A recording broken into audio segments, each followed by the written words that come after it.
linebackers and secondary people, and everybody recognizes it through the draft. The interesting thing on Thompson is he wasn't even selected for any of the All-Star games, and then started lifting the weights because he was mad. He said, well, I'm going to show him, and he got himself up to a first-round pick. One interesting thing on those defensive linemen, for whatever reason, they're hard to project. The last 4 drafts, there have been 25 defensive linemen taken on the first round, and in those 4 drafts, out of the 16 possible guys on the all-rookie team, only 10 were first-rounders. A lot of times those late-round selections work out on the defensive line. And how about Keith Gary, speaking of oddities, did not even play football, organized football, until he was in junior college. Grew up in Europe, had ankle problems, and yet played for Oklahoma. 6'3", 260, good numbers, and he's a 17th selection.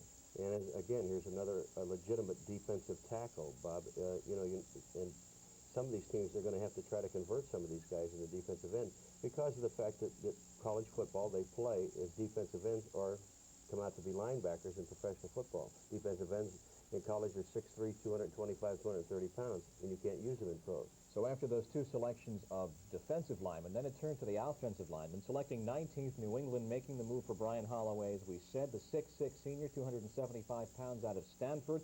And really, with all the tools following that, Mark May out of Pittsburgh will be back following this word here on ESPN.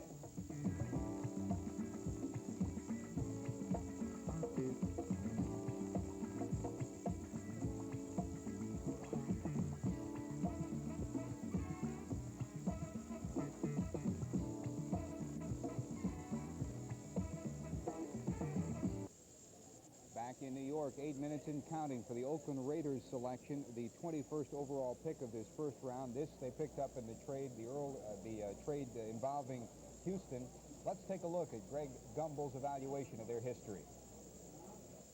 We've been talking about the importance of the draft and building a football team, and now along come Al Davis and the Oakland Raiders to blow that theory right out of the water.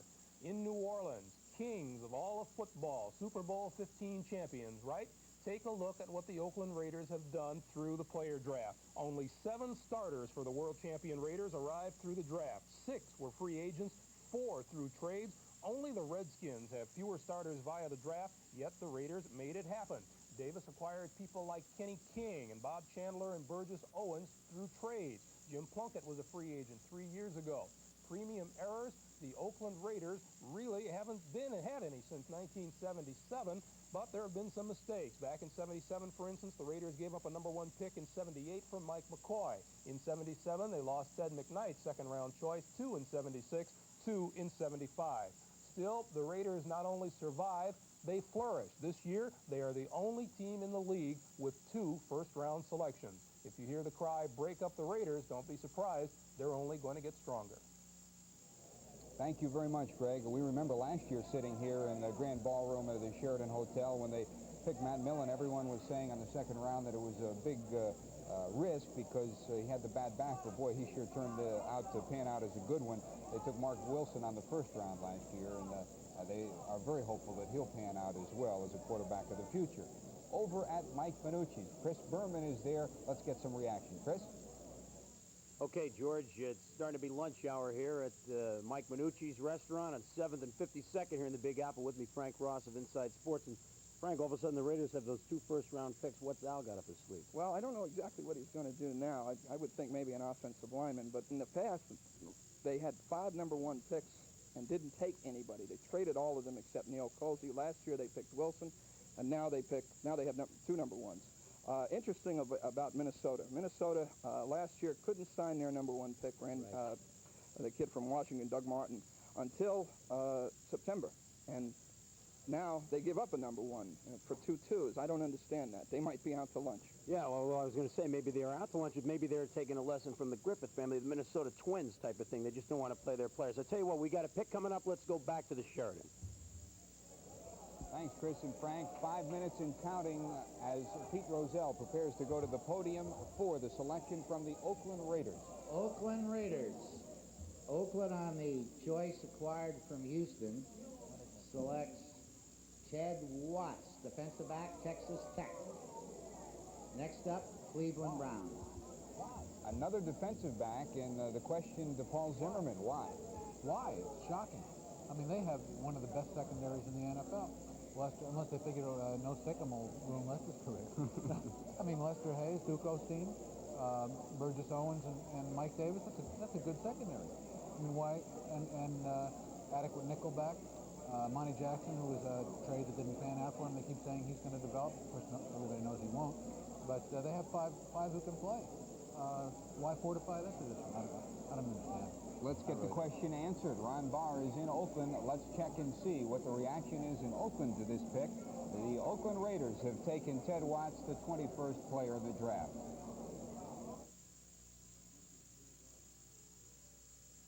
Tom Flores has just walked into the press room here. Watts, who is the cornerback who has been picked number 1 by the Oakland Raiders.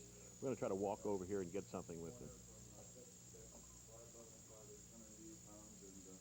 Excellent speed. We just feel that he's going to be a quality back for us, and it gives us a lot of youth in our defensive backfield, which is something that has become one of our strongest points and one of our strongest assets in winning. We've always had outstanding corners, and we don't see any reason to stop now, so we're very pleased with the selection. Tom, was there anybody that you wanted before Watts that wasn't available to you? Well, there's a lot of them that we wanted, but fortunately we have 2 number 1s, but there's always some that you would like. But we're very pleased because he was the first corner on the board that we wanted. So the Oakland Raiders, as you just heard from Tom Flores, has taken Ted Watts, who is a cornerback. He comes out of Texas Tech. He's 6'1", has good speed and good size. He's going to give the Raiders lots of depth there. And they already have depth in the defensive secondary, as you saw with the Super Bowl victory over the Philadelphia Eagles. So that's it. The Oakland Raiders picking number 21 in the first round. They'll have another pick, number 28, which will be the first time in Raider history that they've ever had 2 picks in the first round. So that's it from Raider headquarters. You just heard from Tom Flores as he walked out and talked to us. Now let's go back to ESPN in New York. From the club selection. Thank you, Ron Barr. 12 minutes and counting for the Cleveland Browns pick, the 22nd overall selection. The Cleveland Browns will be up next. We'll be back with more of ESPN's exclusive live coverage of the 1981 National Football League Collegiate Player Draft after this word. Yeah, looking at the future, it's gonna look sunny and bright. So the Raiders, one of the only team actually with 2 first-round selections, selecting defensive back Ted Watts out of Texas Tech. The debate may rage for a while about the exact reasoning. We heard it from Tom Flores from the horse's mouth, so to speak. Howard Balzer, your thoughts on this selection? Well, Paul Zimmerman said why, and one reason is you play San Diego twice. You're playing teams like Seattle to throw the ball, and you need those defensive backs. And while Hayes, of course, is a good one, Dwayne Osteen just beat out an aging and an injured Monty Jackson. So anytime you can upgrade a position like that, you're doing all right. And I think it's a good pick for Oakland. And Paul Watts can block kicks with the best of them. That is his specialty. I did 2 Texas Tech games last year, Bobby, and I'll tell you right now, he is just an excellent football player. And against Texas, he picked off a pass and went for a touchdown right in the first series of downs. And he is just an outstanding football player. You can take a look at him right there. He's got a good nose for the ball, and he loves to hit people. Yeah. The next selection due up is that of Cleveland as we watch Ted Watts, the first-round selection on selection number 21 by the Oakland Raiders. Now, this is an important one for Cleveland, Bud Wilkinson, because the way things stand now, unless they deal, they have no selections in the second or third round because of the Delamalure or Alzado trades. This is their only selection unless they do make a deal. So they're selecting 22nd. It could be their only one for a while. I sort of feel that's why Minnesota made the change. Everyone has said this is a deep draft. If that's true, and there aren't that many outstanding, truly great players, why not trade a number 1 choice for 3 other choices in the draft? Cleveland last year had a experience with Cleveland Crosby. They have definite needs on the defensive line, but they have Leonard Mitchell available, who might be in the Crosby mold, in that he is a flake. There's no question about it. I'm sure Tommy Prothrow in Cleveland, they're going to come down to the last second, as they have the last 2 years. In fact, I think have passed the last 2 years. Mitchell had a tryout scheduled in Houston with the Redskins, where the Redskins sent a scout and an assistant coach, and he didn't show up. Teams are very reluctant to invest a first-round choice and first-round money in a guy like that who they just aren't sure of. And as Bud said with Minnesota, they've acquired some extra choices down the line. And agreeing with Frank Ross, Minnesota and St. Louis are said to be 2 of the hardest teams to deal with in terms of money in the league. So they figure, well, we won't pay a first-round guy, but we'll still get some pretty good players with those other choices we've acquired. Bob, do you kind of feel that kind of throws that theory out the window a little bit by Oakland taking Ted Watts as the next best player available? No, at the very least, they're going to overload as they have Bud. Well, one of the things that we haven't talked about is that you're not going to go through a season without some injuries, normally speaking. And If your secondary gets hurt, you are in deep, deep trouble. So you just can't be deep enough there. Especially in that Throne division, when, as you mentioned, you have to play the Chargers twice. The clock is winding down on Cleveland. Buffalo follows with that next selection, but the Browns have a decision to make. We'll be going back to New York Live in just a moment for more exclusive live coverage continuously of the first round, the first day of the National Football League draft here on ESPN.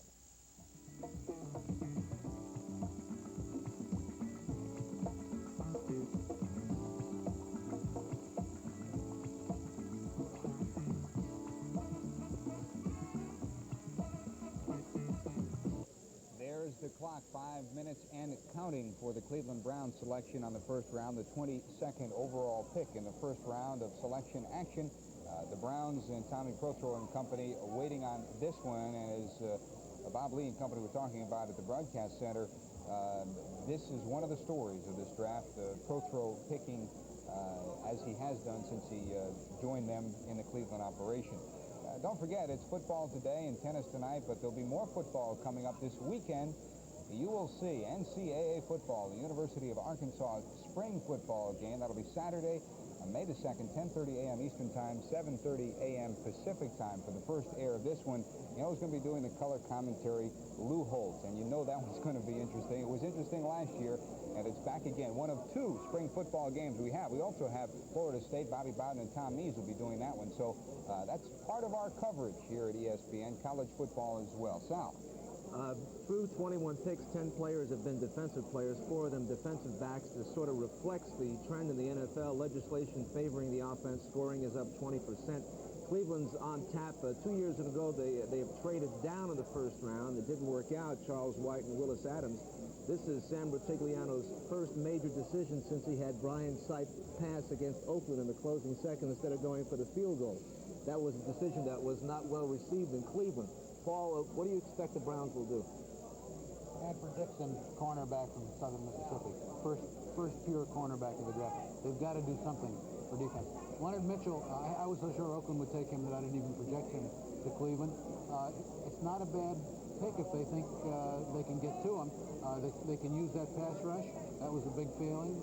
They couldn't put enough pressure on, but of course the secondary was bad too. I mean, they just couldn't stop anybody's passing last year. There is a factor here too as far as Tommy Prothro is concerned. They have added 6 new starters in the last couple of years, but only 2 of those starters have come through the draft. So there are some people in the league who feel that Prothro is under the gun as far as his selection process is concerned. Well, there's inner turmoil there. I mean, Pete Hadhazy, who was a respected official, left. They had the feeling that maybe it was a little too crowded with him and Prothro there. Tommy is under the gun. I think the whole drafting mechanism is under the gun. They better get some defense on that. Leandra Riley's under the gun as well. She's up in a very steamy section up above the main floor of the ballroom, the spectator section. Leandra, what's happening up there? Interestingly enough, if you think that the people who are doing the draft selecting are organized, you should see what the fans have done. Whoever expected Minnesota to trade away their first-round draft choice, but the fans have thought beyond that. With me is Bob Totchen. And Bob, what is your system? Well, this year, 2 fellows, myself, got together, and we thought that we'd team up with our knowledge and put, as a team, 3 different selections in. And one time we had just regular picks, and another person put all the different situations for draft trades. So this way we'd cover that base. And then we would just throw in some wilds because we realized there was going to be 2-3 wild trades, and which has taken effect. So what we did was pooled all our knowledge and had 3 different picks. And as a team, these 2 guys I know are my friends that I met here, and we get along so wonderful together that we felt like this is one way we could work together. And of course, we know there's only 2 tickets, but I think we're enough of a diplomat, and we'll work that situation out when we get there. And we'll approach that when we get there. Okay, so what he's referring to is the NFL contest, of course, and the fans are involved with selecting the first round, which means whoever wins in accuracy will get 2 tickets to the Super Bowl, and you might have a fight on your hands. Well, I don't know. I think if we'd bring the United Nations into this and settle it diplomatically. But we're enjoying it here, and as all the fans do it, and I feel like this is our Super Bowl because people that, well, I'm personally a New York Giant fan since I was that high. My father is before me. And when your team is in the playoffs, you lose interest, whereas everybody comes here is rooting for their team to get certain draft picks. And that's, to me, the most you really feel like you're part of the team. How many drafts have you been to? Well, this is my third time I had the honor of coming here, and I've enjoyed it immensely each time. Although I think this system today is better, where we had numbers coming in, where it wasn't everybody rushing for the door, which is great. Okay, we're ready for our next draft selection in about a minute, so let's go back down to George Grand. Thanks, Leandro. We hope it comes in a minute. A minute and just change left before Cleveland's time runs out for their first round selection. Val Pinchback has just walked over to the commissioner handing him a card, so we apparently have a selection from the Cleveland Browns for the 22nd overall pick in the first round. Commissioner Roselle resetting the clock. Cleveland Browns, first round choice, Hanford Dixon, defensive back, Southern Mississippi. Next up, Buffalo Bills. There you have another defensive back. That is the 5th defensive back taken so far in this first round. Overall, the 11th defensive player selected, but the 5th defensive back, so all the projections have held up pretty solid. Folks said that running backs were strong, 3 up near the top. Defensive backs were very strong, linebackers were strong, and that's where the most of the action has been so far. Back at the broadcast center to Bob Lee. Thank you very much, George. So Dixon on the 22nd selection of the first round is selected by Cleveland. He has been well thought of as one of the top 3 defensive backs. The cornerback out of Southern Miss with 4.5 speed. A pure cornerback. The first one really selected, a very short tackler, a good man to have against the run. And really is a mark of the respect that they had for him, the opposition this year, the opposition of the Golden Eagles of Southern Mississippi. Not many people passed against him. You got to wonder about how well you can adjust and really judge a cornerback who is that good when he's not tested as a senior like that.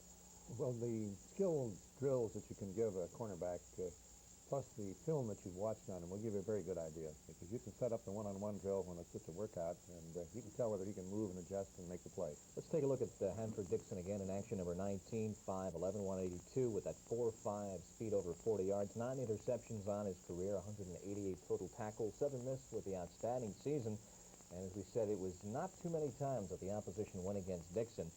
The next selection up in the draft does belong to Buffalo, and I think it only kind of appropriate at this point as we look at Mr. Dixon. We turn to our Buffalo expert, the chief Buffalo himself, Paul McGuire.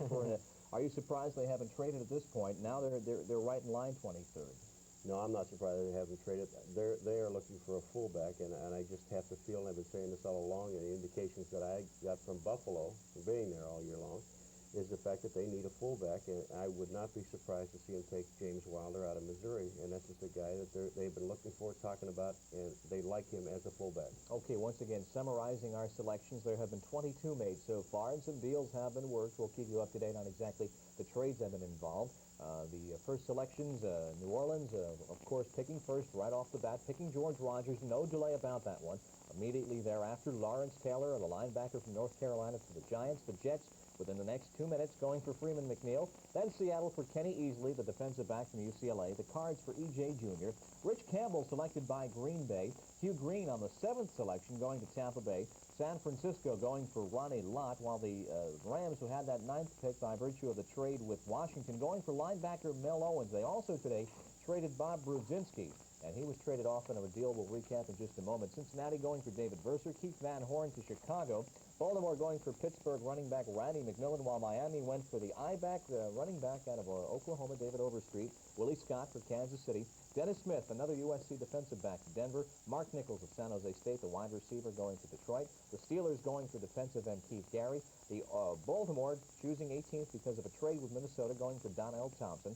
Brian Holloway, the tackle from Stanford, going to the Patriots. Washington picking Mark May.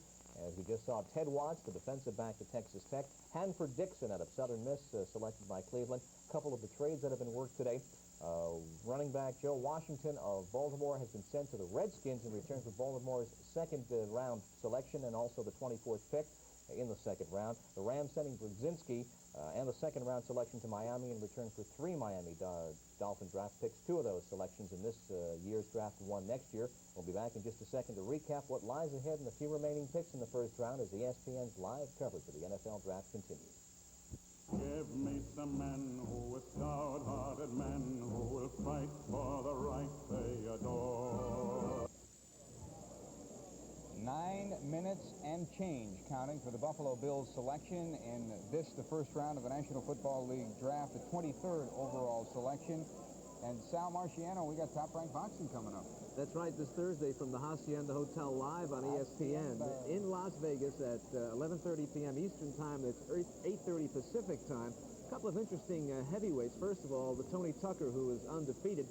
Also, Jeff Shellberg out of Salt Lake City, who's been on ESPN a couple of times. A very game fighter, 22-3, and he'll battle the veteran Cookie Wallace. Also on our card that night, we have a 10-round junior lightweight bout between the familiar Blaine Dixon, who's been on ESPN, and Roy Hernandez. All of that on ESPN this Thursday evening, live from Las Vegas, 11:30 p.m. Eastern Time, and that's where I'm headed right after the draft. Bob Arum linked Tucker with Tony Ayala as somebody to look for in the future, didn't he? Yeah, he puts them in that category of tomorrow's champions. Ayala, who is undefeated as a middleweight, and Tony Tucker undefeated as a heavyweight. We're talking about tomorrow's champions as well from a National Football League standpoint. First round of drafting activity. Let's see, we've been on the air for almost 3 hours now. About 2.5 hours of that has been the actual process of drafting the players on this, the first down. We've gone through 22 players. We're waiting for number 23. That is the Buffalo Bills. Paul Zimmerman of Sports Illustrated is with us. Paul, Buffalo, who will they take? Well, they wanted Watts, who was picked shortly before they did. They want a big back. I would guess Wilder of Missouri or Booker Moore of Penn State, whose stock has risen dramatically in the All-Star games since they've evaluated that. Could be Booker Moore, could be Wilder, or I could be wrong again. Of course, the Bills are still hoping to get Tom Cousineau back from Canada, the linebacker that they took number 1 out of Ohio State a couple of years ago. He can move out of Canada to the United States, the NFL. He can negotiate with any club. However, the Bills have the rights to him if they match anybody's offer. Paul McGuire will be filling us in a little bit more about that the next time we go back to Bristol as well. We are waiting for the Buffalo Bills pick, the 23rd overall selection on the first round. We'll have it when we return to ESPN's live and exclusive coverage of the 1981 National Football League Collegiate Player Draft.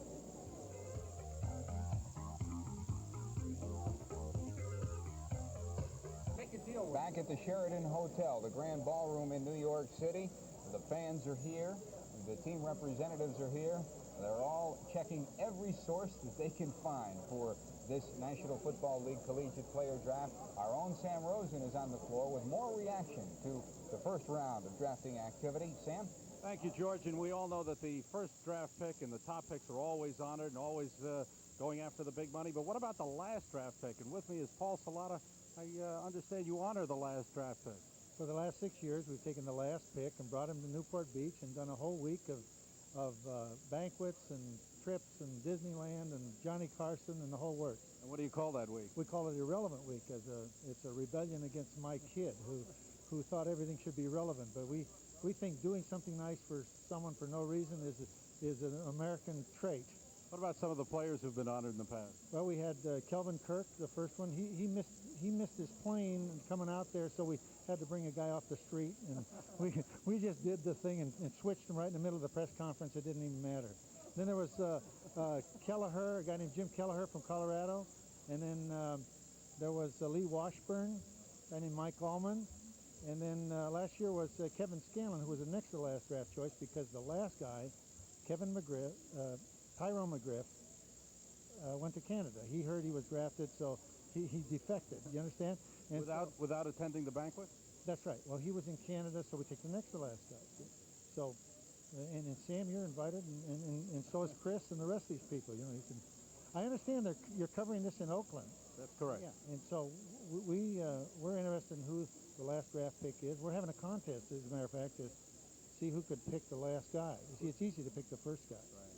I picked a kid named Gordon Adams from USC, but somebody picked Shula's kid, wide receiver. So Paul Zimmerman did. Paul Zimmerman picked Shula, that's right. All right. Zimmerman's okay. Yeah. You think that some of the players will want to be drafted last just to get out to Newport Beach? Well, last year they had a hassle between the Rams and the Steelers, and the Steelers knew about it. See, so they said the Rams passed to be last, and then Pittsburgh's Tim Rooney or Danny Rooney said, no, we know about the trip, and so the commissioner had to get involved and break the tie. So it worked good. Thank you very much, Paul Salata. And now let's go to Leandra Riley upstairs with the fans. Believe it or not, this is a football fan and not a player. In fact, he never played football, nothing harder than touch. You're looking at Benny Daniels, a 19-year-old Brooklyn native who's majoring in media advertising. Now, you are batting, I guess, 1,000 so far in your first-round draft picks, but who else do you need to complete your roster in terms of picks? I need Leonard Mitchell, Neil Lomax, Kurt Magrum, Dave Young from Purdue, and I need Wilder. Okay. We wish you the best of luck, and it looks like Pete Rozelle is ready to make another announcement, so let's go back downstairs to the podium. Okay, Leandra, we're waiting as the clock winds down to 2:58. The flurry of activity right in front. If you can pan to the right where the commissioner is just a bit, you'll see that there is a flurry of activity. Don Weiss is there, and Jim Heffernan is there.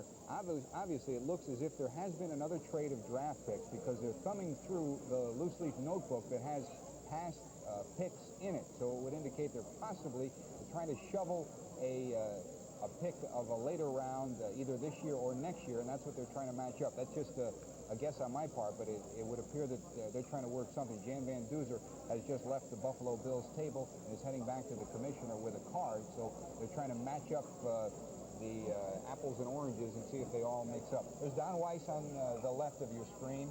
In the middle, Jan Van Duzer with his back to you. Al Ward is sitting at the table, and the commissioner, of course, is standing on top of the podium as we await the Buffalo Bills selection, the 23rd overall selection here in the NFL draft.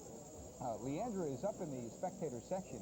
We should also tell you this is only one of the two spectator sections that we have. There is another ballroom area 2 floors above this where they have piped in our coverage. Buffalo Bills trade their first-round selection.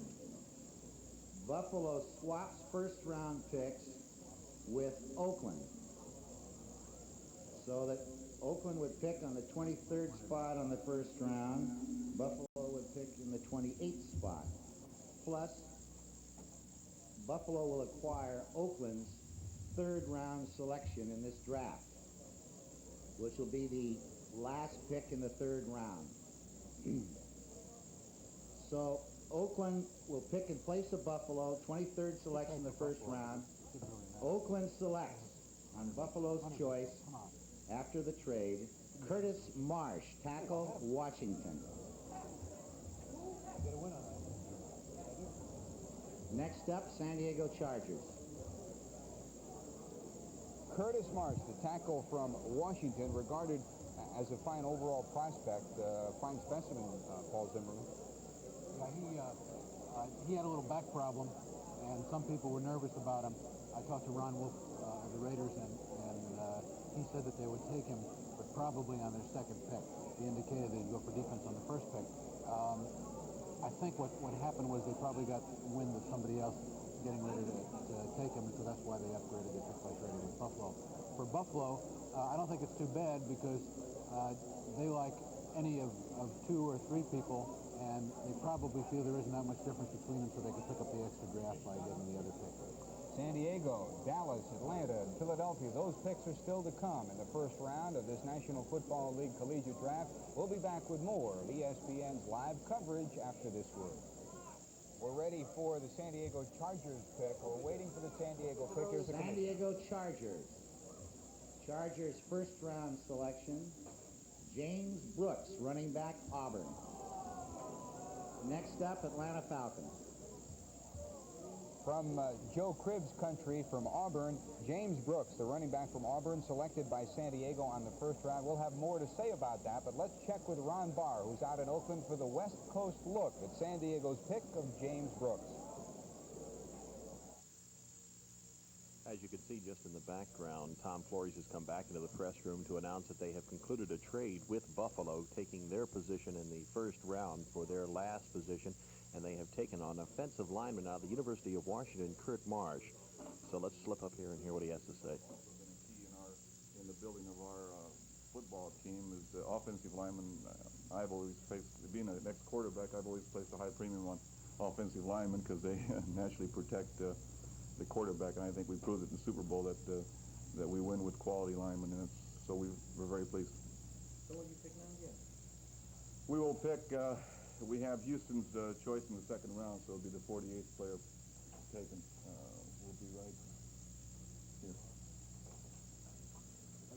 So Kurt Marsh, an offensive lineman out of the University of Washington, a man that I think Flores and his staff was looking at primarily because of the age on the left side of the offensive line, with Gene Upshaw and Art Shell, both of them getting a little bit older. They've been around for a while, and as Tom Flores and Al Locasal told us a little bit earlier that they wanted to stockpile players in this draft. They've got quality players at all the positions right now coming off a Super Bowl winning year.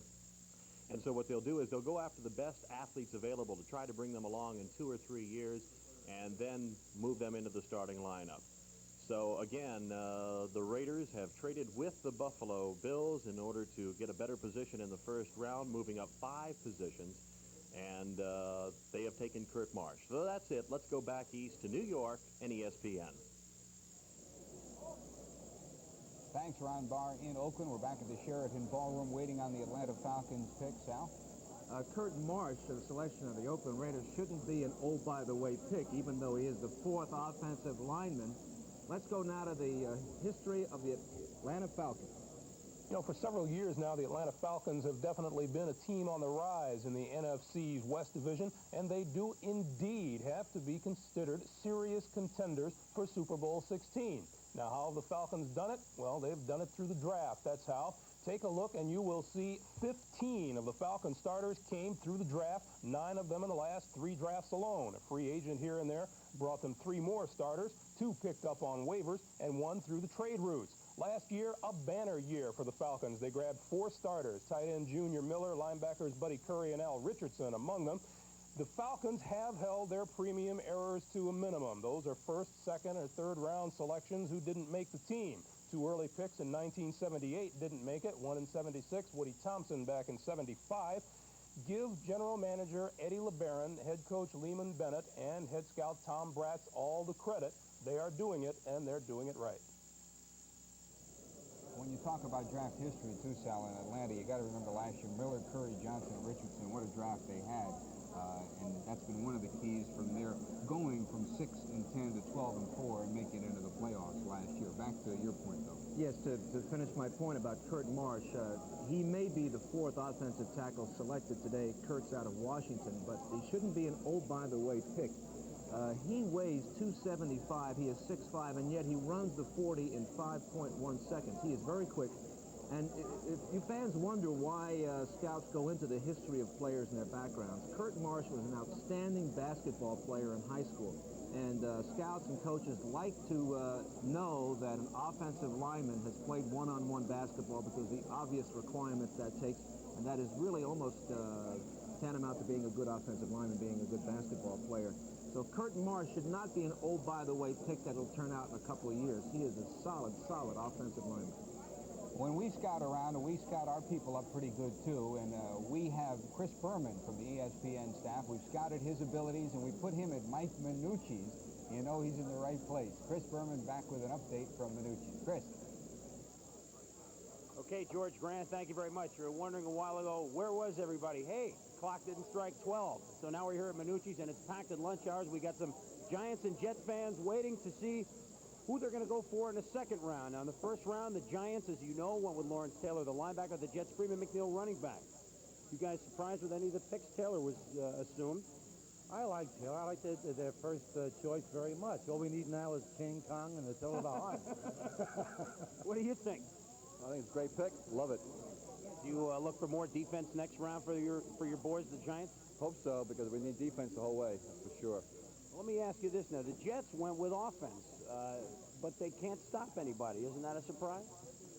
Not really, because I believe that they need McNeil, because I think they need a running back, and they need a good running back. And with Joe Walton there as the offensive coach this year, they're going to have they also need a running back that can catch the ball, and McNeil certainly can do that. So I think he's a big plus. I think the Jets from here on in will go for defense. Yeah, you would assume so. They needed a running back badly. Yeah, they got their running back. Now, what about the Giants? Do they go more defense? The Giants, you don't know. The Giants need a tight end. They need a running back. The Jets have a very good football team, a very solid football team. The Giants don't. And the Giants got a lot of things the Giants have to get. So I expect the Giants to go for the best available player when the draft comes. If it's a tight end, it'll be a tight end. If it's a defensive player, it'll be a defensive player. You guys, as Giant fans, do you feel that with Perkins and Young now that the draft is starting to be a plus for the club? It's a lot more sensible now, I think. You need a red wine, I think, for a running back right now. Yeah, no, for the Giants, I'll tell you what, we're going to have a pick going back to the Sheridan with George and Sal.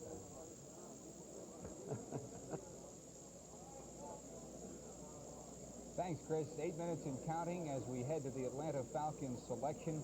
And someone mentioned in the truck that, as they remember from their history books, that Attila the Hun was about 5'2", 5'3", but he certainly he ran a good 40. Had a good organization, though. Good drafting process. Here's a bit of a flake. Falcons select on the first round Bobby Butler, defensive back, Florida State.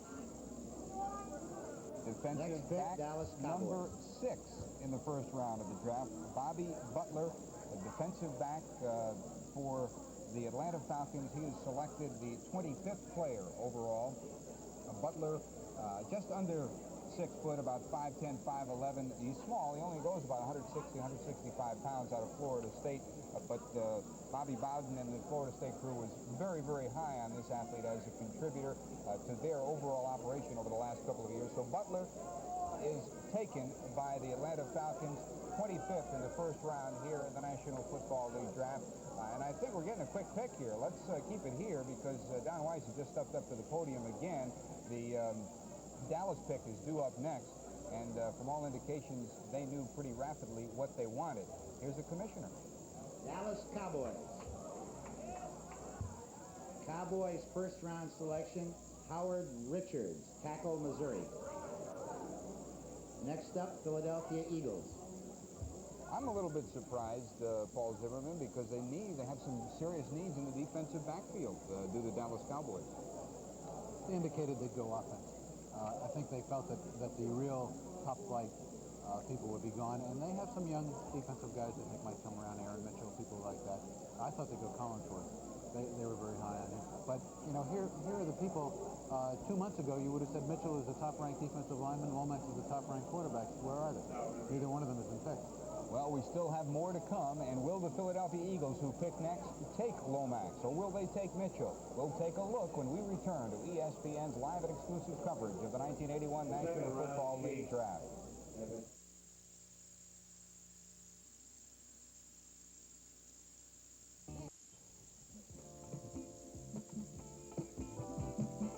There's still some very good athletes available. They may not make it in this first round of the NFL draft. Recapping the last 2 selections, Atlanta has selected Bobby Butler, the defensive back from Florida State. Dallas going for Howard Richards, the offensive tackle out of Missouri. Now, Butler, Bud, you've had a chance to see. We know he's got the blazing speed. He's got the 4.4 speed, but is he big enough?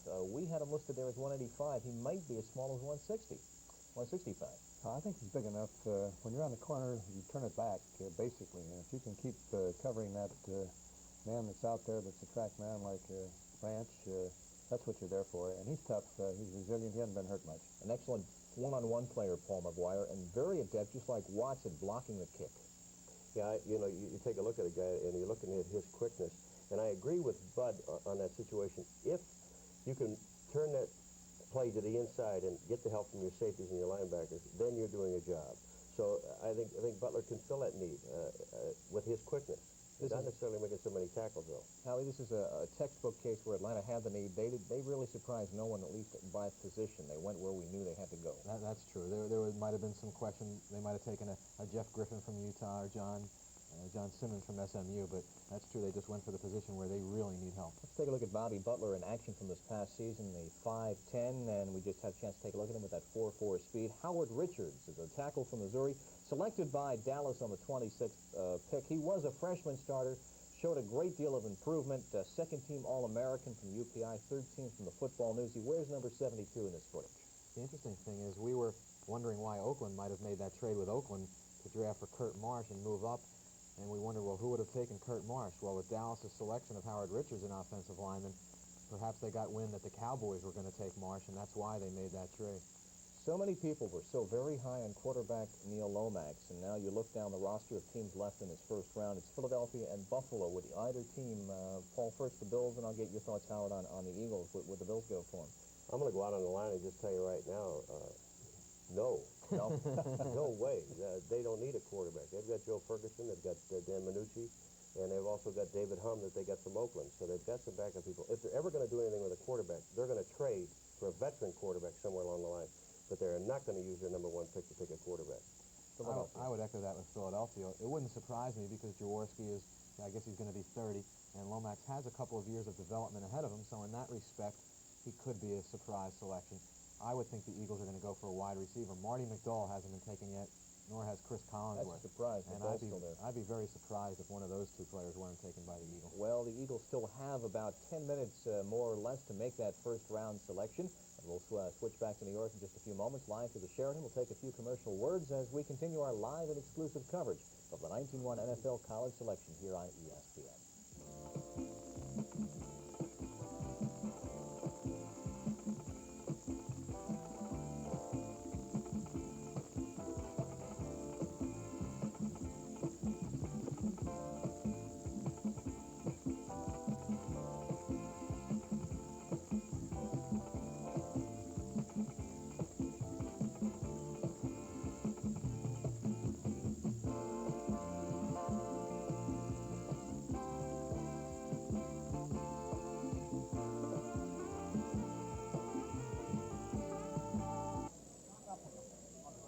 There's your rundown time, 7 minutes and change for the Philadelphia selection in the first round, the 27th overall pick in this first round of National Football League drafting activity.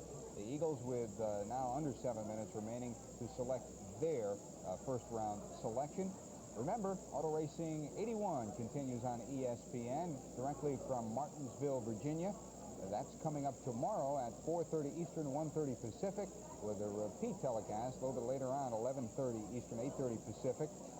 Auto Racing 81, a regular Wednesday evening feature on ESPN, featuring USAC Sprint Midget and Stock Car Racing and NASCAR, IMSA and Dirt competition as well. Don't forget, Wednesday night is Auto Racing 81. Thursday night is Top Rank Boxing. We also have WCT all through this week, and as well, we'll be filling you in on what's transpiring in the North American Soccer League this coming Saturday as well. We are waiting for the Philadelphia Eagles. We should point out that Dallas, selecting very rapidly, as they usually do, took Howard Richards, a tackle from Missouri, just seconds into their round pick. And from all information that we've had coming into this draft, Philadelphia was very high on Howard Richards. They would have taken Richards if he was available at this point in time. He is not available. So Paul Zimmerman, who do you think they will take? Well, Richards was a guard projection to fill in for Woody Peoples, who's retiring. There's a fine guard named Dean Moraldi from Utah who could be the man, but I think they're going to go defense with Frankie Warren from Auburn. That's Jim Stieg, who has just taken the card from the Philadelphia table, handing it to Don Weiss, and the commissioner is ready to announce the Philadelphia selection. Philadelphia Eagles, first round choice. The Eagles take Leonard Mitchell, defensive end, Houston. Next up, Buffalo in the Oakland spot, acquired after the swap of draft choices. Next up, Buffalo, last pick, first round. That answers Howard Balzer's question, and our question is to when Leonard Mitchell would be taken. He goes the 27th pick, and up in the gallery, back to Leandra Riley. With me are two very unusual football fans. They are the parents of a player who could be drafted in the 3rd or 4th round. Mr. R, tell me who your son is, who he plays for, and who do you think you might go to? My son is Bill Ard. He's an offensive guard for Wake Forest in Winston-Salem, North Carolina. Who he goes with, we don't know, but it would be very nice if he went with the Jets or the Giants. Now, you had a preference. You said possibly the Giants might utilize him more? I would hope the Giants would use him. I think they may be in need of an offensive lineman, and I think it would fit the bill very nicely. Okay, let's swing over here to Mary. Mary, this is your first NFL draft, and this is your firstborn son who's involved with football. Is this what you expected? Well, I think so the last 2-3 years, yes. Yes, definitely. Now, this is the first time you've been to a draft. Is this physically what you expected it to look like? I watched the tapings last year and sort of planned ahead and, made mental preparation to come over on the big day. Okay, back to the podium. We've got an announcement. We're waiting on the commissioner now. He was standing with Al Ward and Joe Ryan. There's Jim Heffernan walking in the front there. There's the card.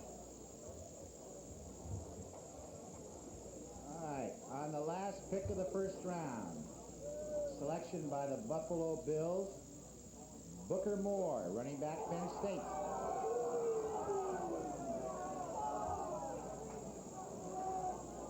First up in the second round, New Orleans Saints.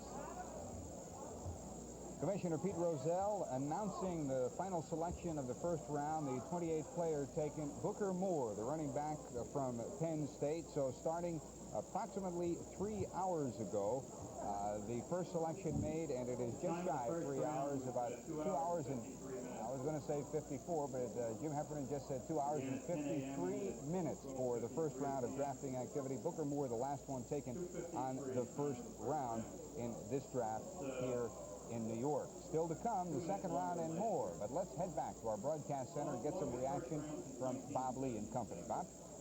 Thank you very much, George. Part of that company, Paul McGuire, and the Bills finally have traded down 28. They go for the running back, and a slight one he is, Booker Moore.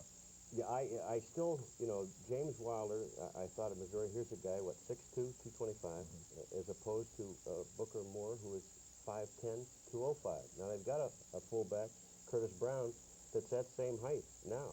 But Booker Moore is an excellent football player. He's a good blocker. He's got good hands. He can carry the ball very well. And I'm very shocked that they did not take Wilder. But let's get back just for a second to the Philadelphia selection. Yesterday, as we take a look at Booker Moore in action, who played very well at fullback with the acceleration and the balance, has been considered almost across. New Orleans Saints take as the first choice on the second round, Russell Gary, defensive back, Nebraska. Next up, New York Jets.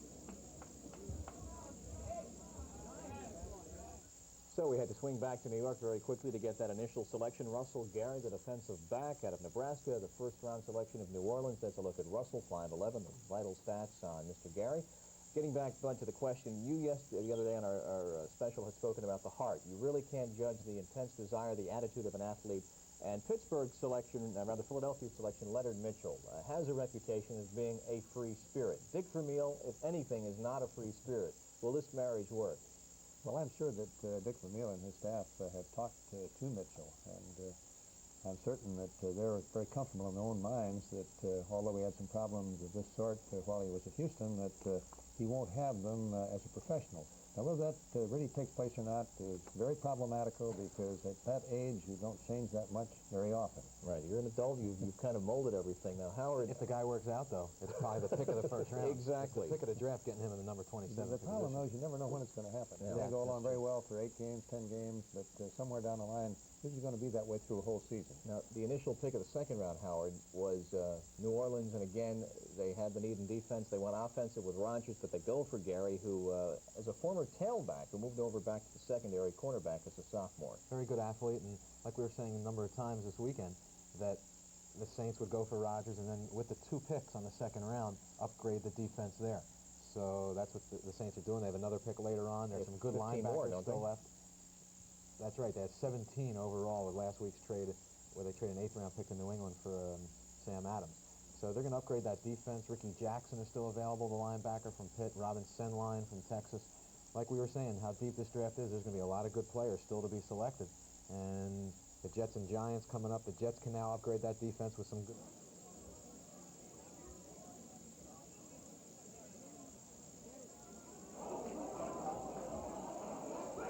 All right, we're back in New York. You can hear the action here, the furor, because it's the Jets pick. One side of the crowd has been yelling pick Lomax. Another side of the crowd has been yelling pick defense. That's the way it's been going for the last couple of minutes. Obviously, there is a debate, as there is among the Jet coaches, which way they should go. In the first round, they went with defense. Rather, they went with offense in picking up Freeman McNeil. Here's Commissioner Rozelle. New York Jets.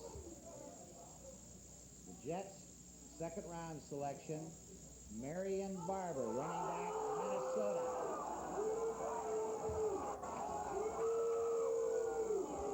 Next up, New York Giants.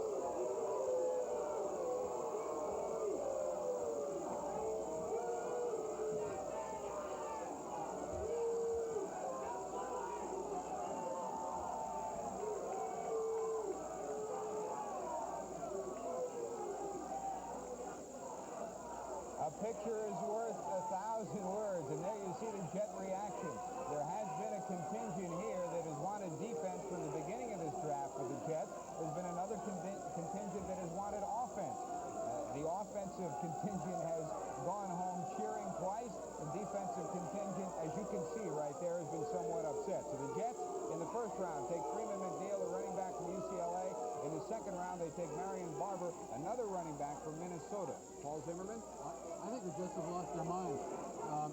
I don't think they did their homework on Barber. He's gained about 15 pounds in the last month and a half, and he's having a lot of problems, and everybody has been gotten off him. He was projected first round, and everybody was shying away. They're really afraid of him. Now the Jets, two first picks this year offense, two first picks last year offense. I think they're just kidding themselves.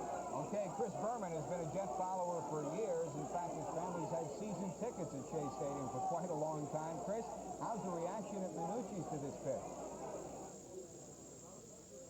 George, the booing here at Minucci's is not quite as apparent as it's been at the over at the Sheraton, but I'll tell you something. As a season ticket holder of the Jets, I'm going to boo. And here's another Jets fan and two running backs. They had stock wide receivers. Where's the defense? Well, it's probably going to be another year very much like last year, where they're going to try to score a lot of points, but give up twice as many. Well, it's like a Boston Red Sox. And if you score 9 runs, you could be the other team scoring 8 runs. Aren't you a little disappointed? Very. We passed on Hugh Green. We had a chance for him. We didn't get him. Same thing happened with many defensive backs, which I think we need. We didn't get one of them either. We have a slow fullback now, and we have another halfback, which we really didn't need at that early part of the draft. I tell you, the Jets situation is one where the fans all of a sudden are beginning to wonder what the front office is up to. Here, they were all together for for a few years, and things were coming up, and let's go back to the Sheraton. All right, the lights went out in Georgia. They also went out in Minucci's. As some people would say, the Jets' philosophy has been somewhat in the dark. At least part of the fans upstairs in the gallery. Let's head back to Leandra Riley and see how the fans are reacting to the Jets pick. Leandra. Emergency warning. There was not an earthquake in New York. That's just some very disappointed Jet fans. First, let's go with somebody, Vince Cirillo, who said the Jets made the right decision. Why? I think because of the offensive coordinator, Joe Walton, and the injuries to our running backs last year. I think they were very good picks. We needed backs.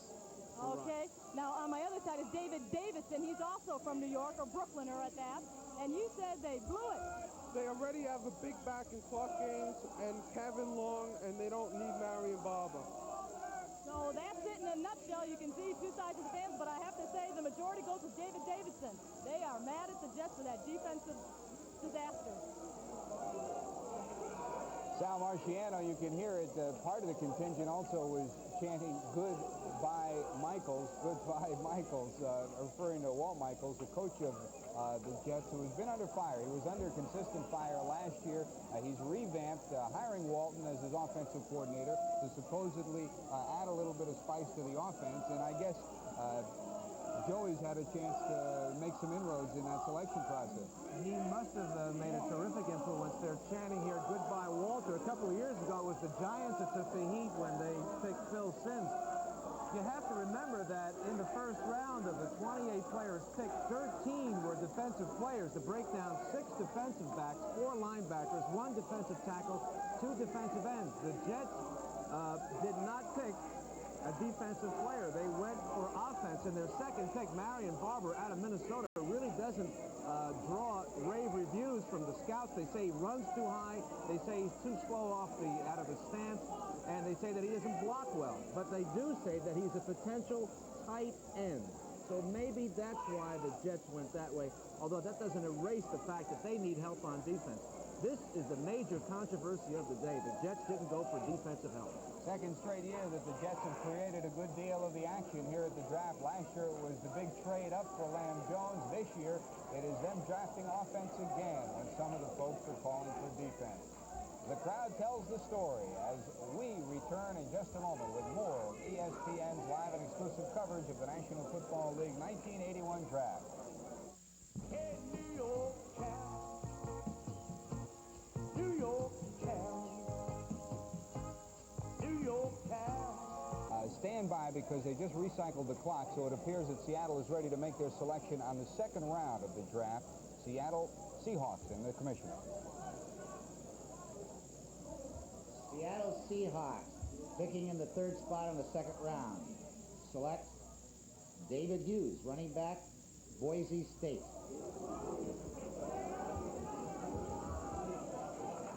Dick Stockton of CBS Sports, and it's always a fun event here at the draft, Dick, and what a reaction when the Jets made that pick. First of all, Sam, I want to thank you for putting me on your promos with the Pulitzer Prize winner. That's about as classy as I've been able to get in the last few years. But I just went up to Pete Rozelle and I said I kind of detect an undercurrent of ambivalence to the New York Jets selection on that round. I said just a murmuring. I said it's just a feel. That's all it is. Slight reaction. Boy, it's incredible the way the fans really get into it. You know, the funny thing about that, Sam, is that, you know, I was lucky enough to do the East-West game, the Senior Bowl, and the Blue-Gray, and I saw all these players and talked to most of them, and Marion Barber is a heck of a pick. I think they did very well. Want to interrupt you right now? Go to Pete Rozelle. The Giants select for their second round choice, Dave Young, tight end, Purdue. Well, Dave Young of Purdue is picked by the Giants. That doesn't elicit that much of a response. No, I don't think many people knew about Dave Young. I think he's one of those hidden picks who didn't play in many of these all-star games. Back to Marion Barber for a minute. He's a good player. You know, the Jets need running backs. They have injuries. The question is Clayton and so on. And Freeman McNeil is not enough. You know, just getting one back isn't enough. And so what Marion Barber does is give them the blocking in the inside game. They need help other places too, but you're not going to get it all in the second round. The Giants needed a tight end. The Young, I don't know at all. I mean, the tight ends we saw in the All-Star games were relatively ineffective, so it could be a good pick. A lot of defensive backs drafted in the first round. Were you surprised at all? No, because they're the best players around. One thing I want to say is that everyone tells me we go with the best athlete, and I don't believe that. I think that they go for what they need, and I think that was evident right down the line. But, you know, a lot of the good players, the defensive back, the game has changed, obviously, as you know, more passing. So the key positions on defense now become the defensive secondary, and the key position on offense becomes wide receiver. Dick Stockton, CBS Sports. Thank you so much. Sam. Okay, back to George Grant. Thank you, Sam. Of course, Dave Young out of Purdue, a tight end. No secret to the folks who have been piling over information. Big question was not so much his ability. He's big, he's strong, he's tough. The question is attitude more than anything else in the people we've talked to. Yeah, well, that's what shocks me about that, because he's not George Young or a Ray Perkins type of player. He was projected a very high first rounder before the season started, and then he had a very bad year in the scout size. He looked like an underachiever, a guy who didn't really try very hard, and he was downgraded tremendously. Now, they have all these backs still around. Wilder's there.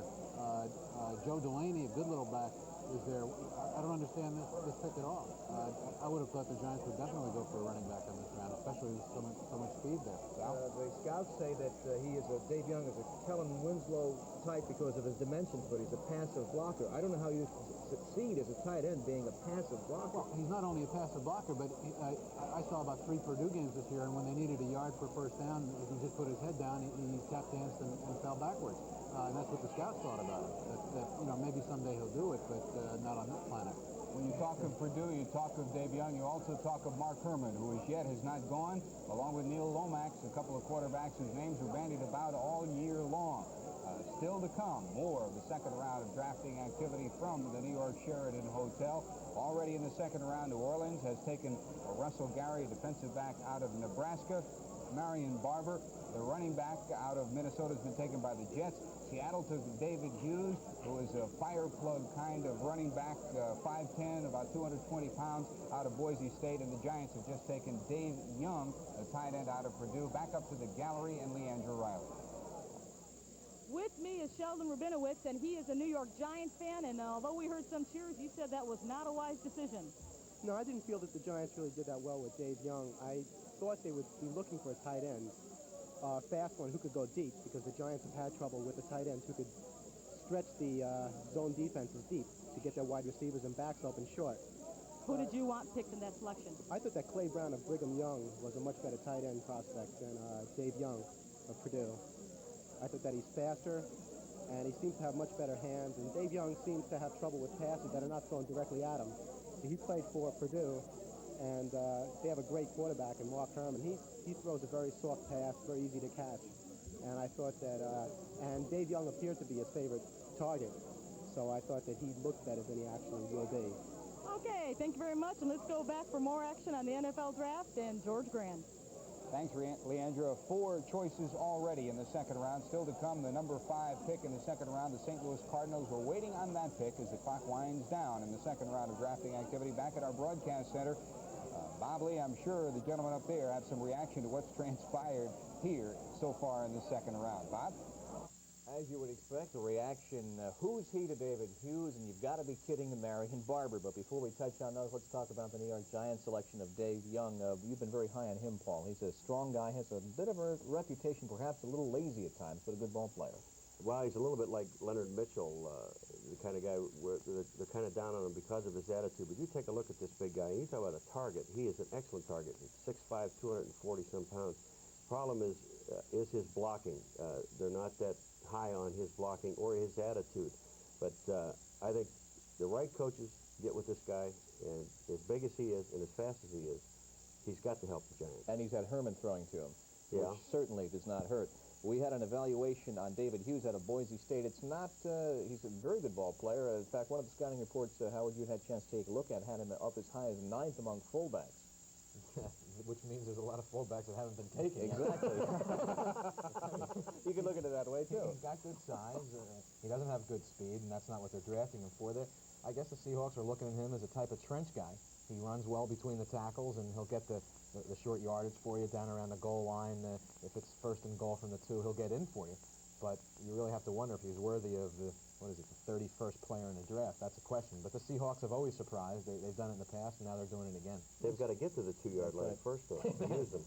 Let's recap exactly what has transpired so far in this draft. If you've joined us, we are early in the second round. Let's go all the way back now to the beginning once again for those of you that may have just joined us and tell you exactly what's happened since Commissioner Pete Rozelle gabbled everything to order back at 10 o'clock Eastern, 7 Pacific time. George Rogers, the first selection from New Orleans. Then went Lawrence Taylor, followed by Freeman McNeil. Seattle going for Kenny Easley. Once again, E.J. Jr. was selected by St. Louis. The Packers going for Cal quarterback Rich Campbell, while Hugh Green was selected by Tampa Bay, and Ronnie Lott was picked by the 49ers. The Rams selected next. They went for linebacker Mel Owens. They also traded Bob Brzezinski today. We'll talk about that in a second. David Verser going to Cincinnati. Keith Van Horn was selected by the Bears. The Colts went for Randy McMillan. David Overstreet, the pick of the Dolphins, while the KC squad went for Willie Scott. Dennis Smith out of USC to Denver. Mark Nichols, the wide receiver from San Jose State, going to Detroit. The Steelers went for Keith Gary, while the Baltimore, selecting 18th because of a trade with the Vikings, went for Donnell Thompson. The Patriots selected tackle Brian Holloway. The Redskins went for Mark May, while the Raiders selected Ted Watts out of Texas Tech, and Hanford Dixon was the pick of Cleveland. Oakland, with a trade with Buffalo, picking next, went for Curtis Marsh, the tackle. San Diego, the running back James Brooks out of Auburn. Bobby Butler was selected by Atlanta, while the Cowboys went for Howard Richards. Philadelphia went for Leonard Mitchell. This will be a curious match of consciences and egos in Philadelphia, along with Coach Dick Vermeil. Buffalo selecting last because of the trade with Oakland in that first round, going for Booker Moore. So far in the second round, New Orleans has selected defensive back Russell Gary, while the Jets, surprising everybody, another running back, Marion Barber out of Minnesota. Seattle, running back, fullback, Boise State product David Hughes, while the Giants went for Purdue tight end David Young. Do you perhaps, Bud Wilkinson, think that a trade might be in the offing with the Jets, or is it just a move that has yet to be explained? Do you think one of those two players, McNeil or possibly Barber, might be bait? I really don't think so. I think that they're on the level about it. I don't think at this point in the draft that if you've chosen somebody, you're going to use him as bait. You're going to make your trade first. I would surely think so. Hughes, I think we ought to point out, too, you talk about running backs, and one of their functions is to protect the passer when he goes back to throw. And if you got the movement that Zorn has, if you get an excellent blocker back there with him, that'll help Seattle. Well, I think the Jets in the third round, they're going to take another running back to back up Freeman, McNeil, and Marion Barber so they can protect themselves in case either one of these guys fall on their face. You might even get a tryout. We are waiting for the next selection in the second round. It belongs to St. Louis. Following that, it'll be Tampa Bay and Green Bay, and San Francisco holds the 8th selection in the second round. We'll have an update from the ESPN Sports Center following these commercial words. You're watching live and exclusive continuous coverage of the first day of the National Football League draft there on the Total Sports Network, ESPN.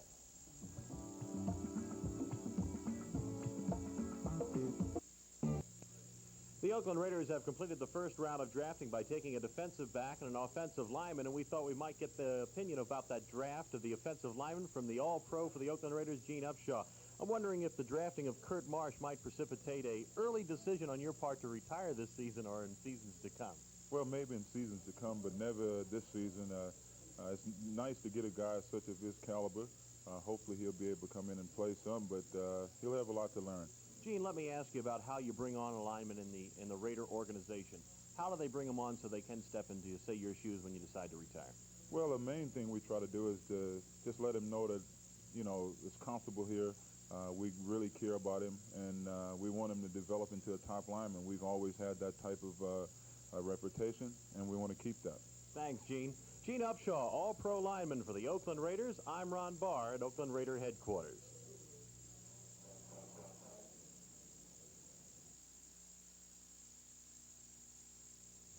St. Louis Cardinals on the second round select Neil Lomax, quarterback, Portland State. There you have it. Just moments ago, about 30 seconds ago, that was the selection. So Lomax becomes the second quarterback to go. He'll go to the St. Louis Cardinals. Ironically, it calls to mind some of the talk that his dad, Dave, had relative to where Neil would go. Of course, they're very, very close to the young man, Neil Lomax, at Portland State. And the question was, we hope that he could stay on the West Coast someplace, certainly not Seattle. But back in Oakland, we have the man who has tutored Neil Lomax. Let's go back to Ron Barr and see what's happening. We'll be back to tell you what Don Weiss had to say, but now to Ron Barr. Selection on the second round, James Wilder, running back, Missouri. Green Bay is up. Okay, you got the Wilder pick right there. Now let's go to Oakland for Ron Barr to keep us abreast of the Oakland situation.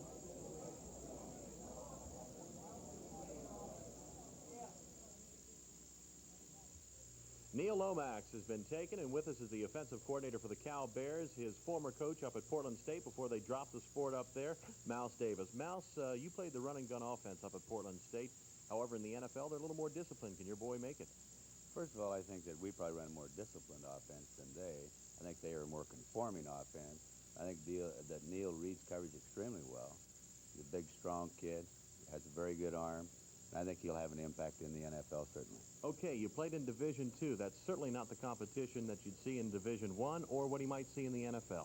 Well, I think that's true, but the coverages basically are the same. Everything's relative, so he'll have better receivers to work with, better offensive line, all those kind of things, so that his talents are still the things that are measurable against other people's talents, and I think he's got a good chance to do the job. How does he handle rush and pressure? Extremely well. He's very good at getting and beating the rush. He has an innate feel for the rush and certainly has a strong arm. I think he's got an excellent Thanks a lot. Mouse Davis, I'm Ron Barr in Oakland.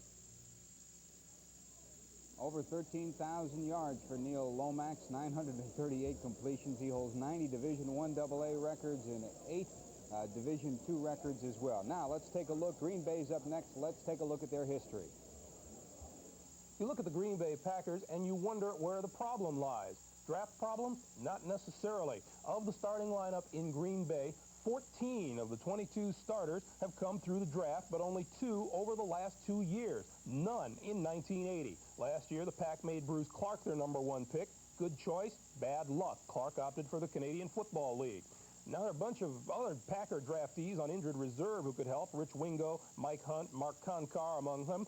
By and large, the Packers have done a good job scouting and selecting, and they have a minimum of premium errors. Take a look. 1 in 1975 in Scribner, 2 in 75 in Bill Bain and Willard Harrell, and 1 in 77 in Rick Scribner. Actually, the Packers, if they can keep their people healthy and if they can sign the people they select, have a chance of returning to form in the NFC Central Division, a division called the Black and Blue Division, and they helped name that division Black and Blue many years ago. Thank you, Greg Gumbel. As we continue in the second round of drafting action, Tampa Bay has taken James Wilder. St. Louis has taken Neil Lomax. The Giants have taken Dave Young. Seattle has taken David Hughes. The Jets have taken Marion Barber. And the Saints have taken Russell Gary. Also, as we talk about Green Bay on the first round, they took the other quarterback to be taken in the draft so far, Rich Campbell out of California. Sal? go back 2 picks to Neil Lomax. He was projected as possibly the best quarterback to come out of college since Burt Jones. That kind of evaluation certainly was gushing with enthusiasm.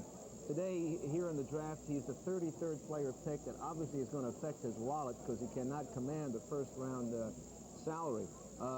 Also, the pick previous to the one that's up right now, Tampa Bay picking 6th in the second round, chose a fullback by the name of James Wilder out of Missouri, who was projected as the best fullback, and yet he doesn't go till the second round, number 6. And John McKay has picked a fullback, and you wonder what's the matter with Rickey Bell. There is word around the league in the discussions we've had in the last couple of weeks that Bell was up for trade bait, that they may be working a trade. I'm sure that might have had something to do who they drafted on the first round. We shall see. As far as Lomax is concerned, in talking with the scouts that we've discussed the situation with, there were 2 evaluations. Evaluation number 1 was based on what happened in the postseason activity. He appeared in 2 All-Star games. The first All-Star game, he did not play well at all, did not look good, did not throw well, did not seem to be into the flow. The second time around, he was the most valuable player. The feeling was the second time around he had Bill Walsh as his tutor in that second All-Star game, and Walsh, of course, is great with quarterbacks. Walsh, after that, said he's a good one. He's a fine one. He's coachable. He'll come around. So some people believe the first evaluation from postseason play. Other people believe the second. In any event, he comes the 33rd player.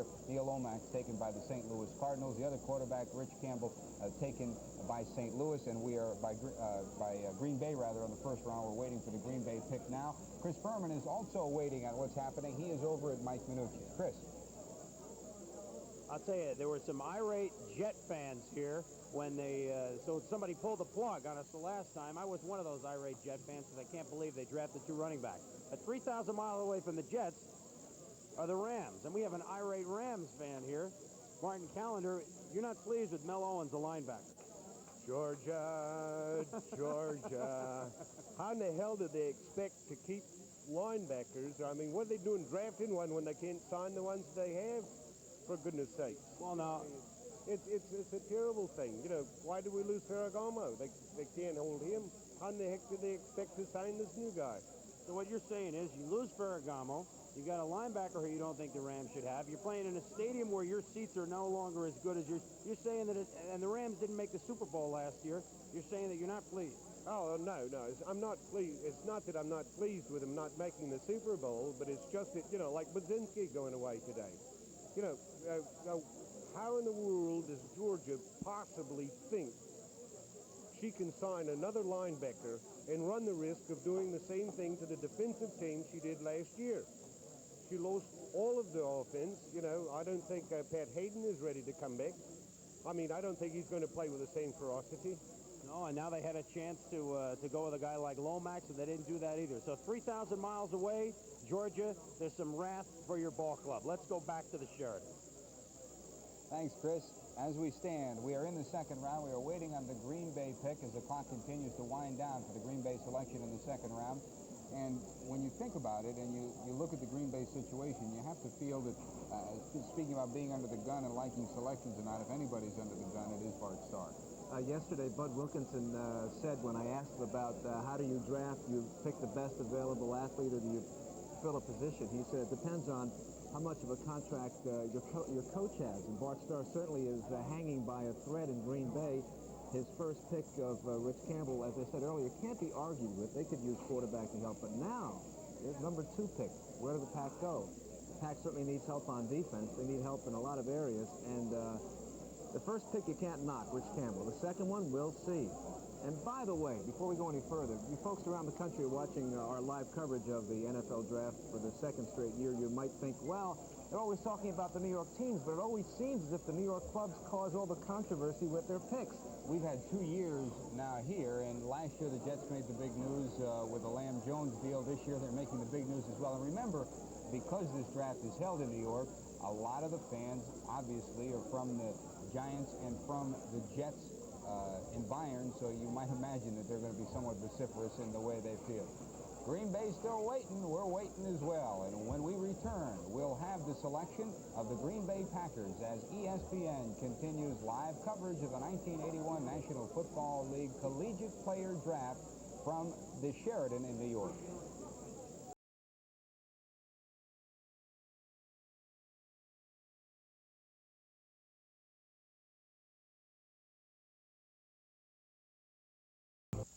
Cardinals picking Lomax obviously is solid thinking because Jimmy Hart, a truly great quarterback, is reaching the end of his career. There's been a lot of discussion about Lomax having been a play-action rollout type passer and how will he adjust to throwing the ball from the pro style where it's a drop-back set. It's much harder to throw the ball on the run than it is from a drop-back set, so I think that he'll have no difficulty there. And the great play in professional football offensively is when the quarterback is forced to scramble, as Bradshaw has done so well for so long and as all of the other fine quarterbacks have been able to do. If you've done a rollout, that'll kind of come naturally to you. So I think Lomax got a great future. He's got the built-in improvisation which you need in the pros. Number 11, Neil Lomax, who had 37 touchdown passes as a senior. Very quick setup, no wind-up, gets that ball right away. Some people consider him perhaps the finest athlete in the draft, but he waited, or at least the NFL waited until the 5th selection of the 2nd round before finally the Cardinals did select him. Neil Lomax out of Portland State, who has thrown for miles and miles. Getting back to Tampa Bay, Paul McGuire, James Wilder, more so than just his ball-carrying ability, as again we see Lomax in action, can really provide some blocking for Rickey Bell. Yeah, that's what they need. Tampa Bay they have all kinds of halfbacks, but they don't have a fullback that can block. And Rickey Bell as a halfback needed someone in front of him to block for him. And as you said, Tampa Bay lacked that so desperately last year. Someone that can get out in front and block. And Wilder is a guy 6'2", 214 pounds. He can put on another 5 or 6 pounds, get up to 220, and be that big man in front.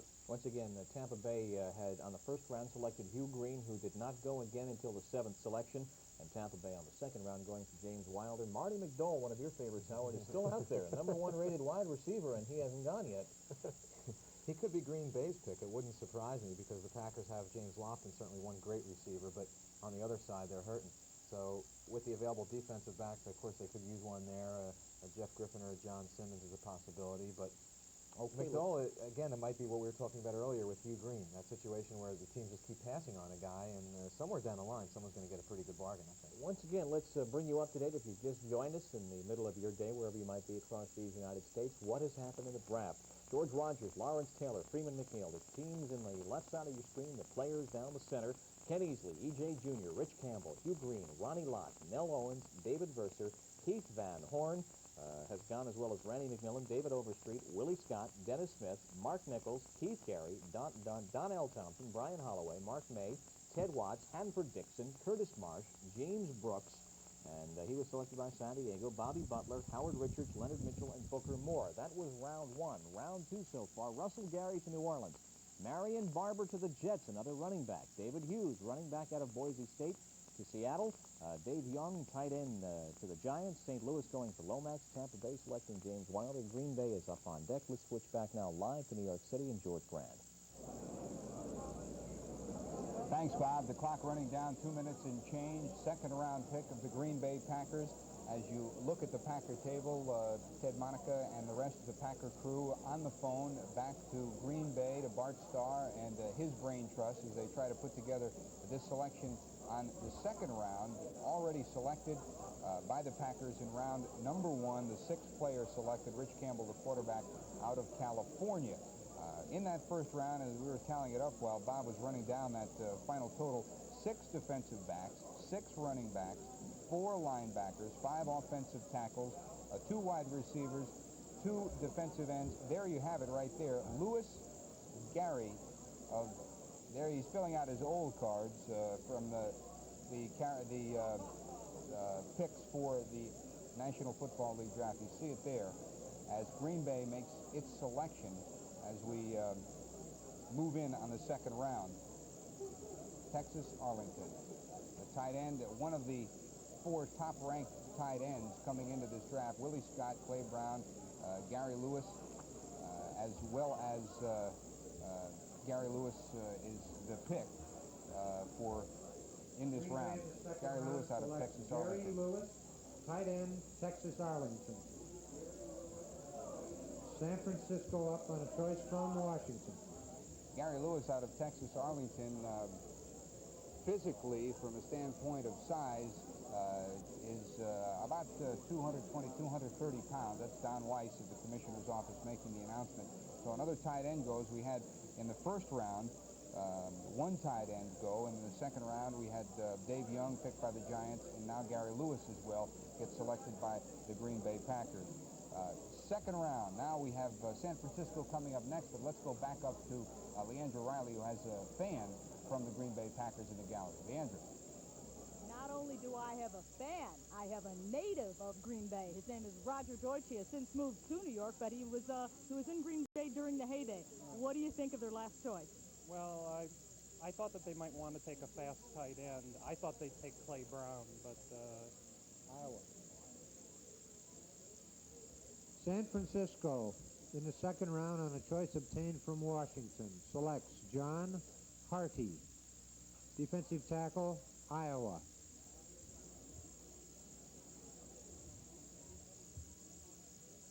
Okay, let's continue our conversation about Green Bay. Now, you wanted them to take Marty McDowell from Mississippi State? Yeah, I thought that he would be good. They needed another fast receiver. I guess the tight end was better because they feel that Freddie Nixon, who they drafted last year, is very good, so he might take over as the other wide receiver.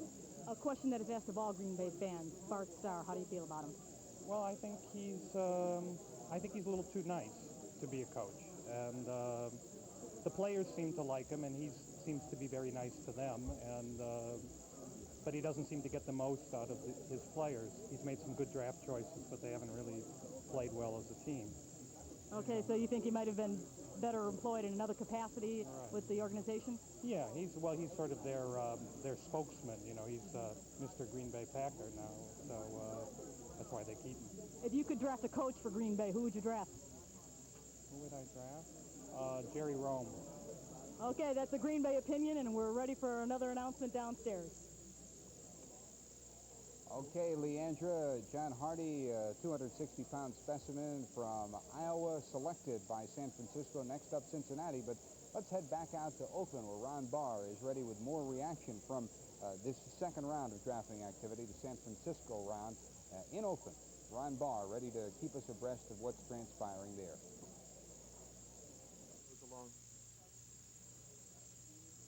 That kind of goes along with what Bill Walsh was saying, wanting to bolster his defense, because in the first round, as you remember, he took Ronnie Lott, a defensive back. So he's looking for size up front. He knows the defense will win in the NFL. His offense, by his own game plans, was responsible for the 6 wins that the 49ers came up with last year.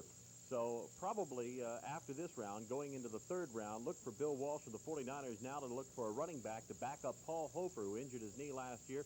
Has been slow rehabilitating that knee and has been a real problem to Bill Walsh, wondering about whether he's going to be able to play up to the level that he played last year.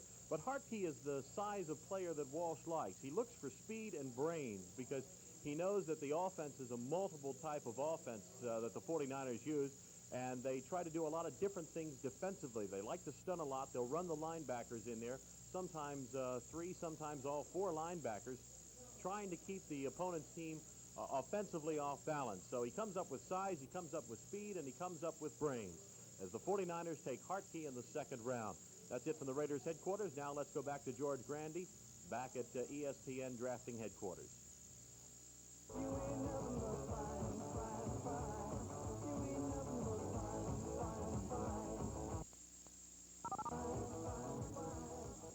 The Cincinnati Bengals, if it looks different, it is. It's their new helmet design, and they are waiting to pick here in the second round of drafting activity. The 9th selection in the second round, time down under the 10-minute mark. Remember, 15 minutes for each selection for the first 2 rounds. Then after that, 5 minutes per selection, 9 minutes and change counting for the Cincinnati pick in the second round. Don't forget, ESPN's coverage of collegiate baseball continues a little bit later on this spring in the month of May.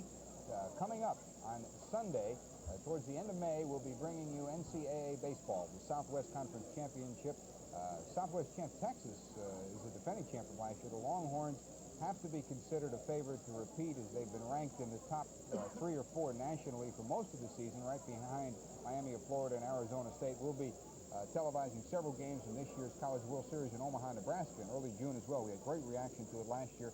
We'll be back in Omaha at Rosenblatt Stadium, one of the great moments of collegiate sporting activity, Rosenblatt Stadium. We are waiting for a great moment from the Cincinnati Bengals right now, a team that was 6-10 last year. They've dipped to 14-34 over the last 3 years. 4 coaches since 1975. Paul Zimmerman, that has to affect the way you select. And we have the selection for the Cincinnati Bengals. Let's go back up to the podium as Joe Ryan gets it, will clear it, and then from there take the number 9 selection in the second round of the Cincinnati Bengals. Cincinnati selected Chris Collinsworth, wide receiver, Florida. Chris Collinsworth, wide receiver, Florida. San Francisco is up to be followed by Minnesota. Collinsworth was ranked fairly highly by most of the scouts coming in. It was thought he would go either round 1 or round 2, Paul. Yeah, he kept getting upgraded later in the football season. He's a computer guy, size and speed. Dallas, I know, liked him as well as anybody, and I thought they might go for him. Of course, now Cincinnati is going wide receiver and wide receiver. That's what is known as fortifying the position. Any feelings at this point, we're around plus into the draft, any feelings of what teams are going the right way, what teams are going the wrong way? Well, the team that looks beautiful right now is St. Louis. I mean, they fell into it. Neil Omics coming up like that in the second round, so, you know, they saved around almost. The team that picks I don't like is the Jets. I like Freeman McNeil, but it's one of those things where you pick best available athlete or best person on the board, and you wind up not drafting for your needs. And I still don't know how they're going to stop people. A year ago, speaking of quarterbacks, the San Francisco 49ers picked Mark Wilson out of Brigham Young University. San Francisco is next up in the picking process. Greg Gumbel takes a look at how they've done. There's no question that since taking over the San Francisco 49ers a couple of years ago, head coach Bill Walsh has taken giant steps as far as making a team work that was almost as lowly as the New Orleans Saints. Take a look at the statistics. In the last 2 years, Walsh has added 14 starters, 7 through the draft, 1 through free agency, 2 through waivers, and 4 through the trade routes. Of the 9 starters last year, 5 came through the draft, and Dwayne Board and Paul Hofer should come back from injuries to start this coming season. Premium errors, they are part of 49er history, but Walsh hasn't made them. His predecessors gave 3 number 1 picks and a number 2 away for Jim Plunkett, and then gave 2 number 1s and 2 number 2s away for an over-the-hill O.J. Simpson.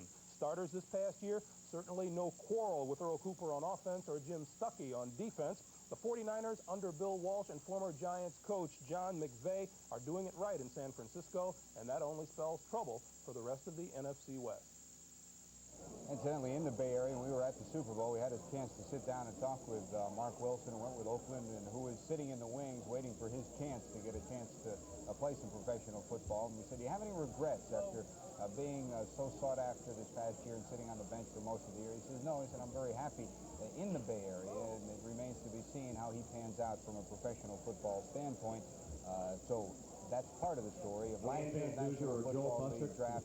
And as you look at the story of this year's draft, Sal, the Saints, you were down in the Crescent City as I was during the course of this past year. These are people who love their football. They've wanted a winner there for years. They're the only National Football League franchise that's never had a winning season in 14 years. How do you evaluate what they've done so far?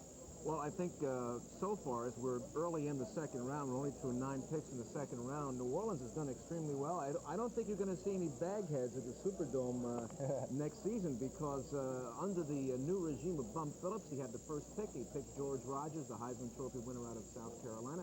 And in the first pick of the second round, you picked Russell Gary, the cornerback out of Nebraska. 2 prime choices. You can't knock either choice. And so far, the Saints are doing well. I know we have a lot of viewers down in Louisiana. I'm sure they're very happy about the draft so far.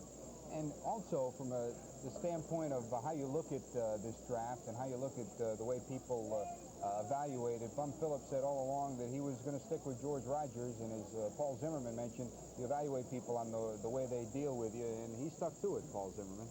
Well, I think the big question you have to ask about New Orleans is what are they going to do for receivers coming out of the backfield, which is so important.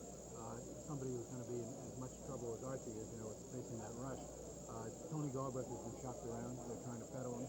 Maybe they won't. Maybe they'll solve their problems with him and live with him. But if they do, that means they broke up Muncie Galbraith. There are 2 great receivers coming out of the backfield, and they're left with Rogers and one of those young guys from last year, and he doesn't have any dump-off targets, and that's going to be a problem if Willis Galbraith stays. We're waiting on the San Francisco pick. ESPN's exclusive coverage live from the Sheraton in New York, from Oakland, California, and from our broadcast center will continue after this word.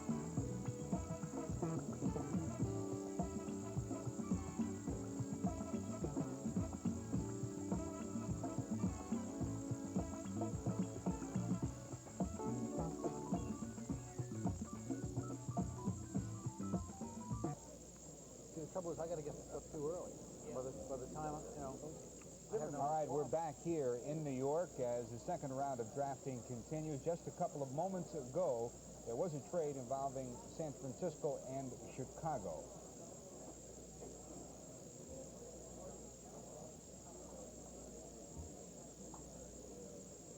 How about a sip, bro?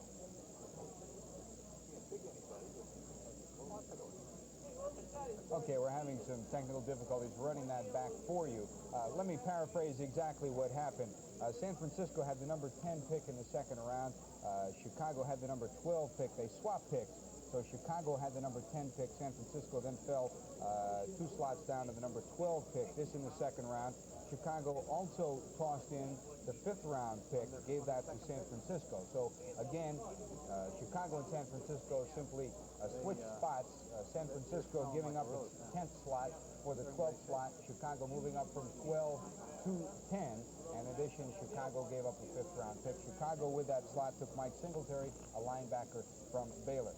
As we have said, for the second year in a row, the New York Jets have caused a good deal of the commotion and excitement and interest for this National Football League draft. Last year it was the Lamb-Jones trade, up and draft. This year it is their offensive philosophy. Sam Rosen has Frank Ramos of the Jets. Sam? Thank you, George. And Frank Ramos is the Public Relations Director of the New York Jets. And that pick of Marion Barber in the second round was quite a controversial one, Frank.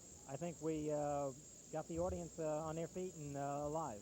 There's a lot of interest in the Jets. Now, what about, you went back-to-back with running backs, Freeman, McNeil, Marion Barber. What was the thinking behind that? Our feeling in both cases that we were taking the best player available to us. And whether they be running backs or linebackers or whatever position, we felt that these were the two best players when our choice came in the draft. We feel that they can both help us, that a running back can make an immediate impact on our football team.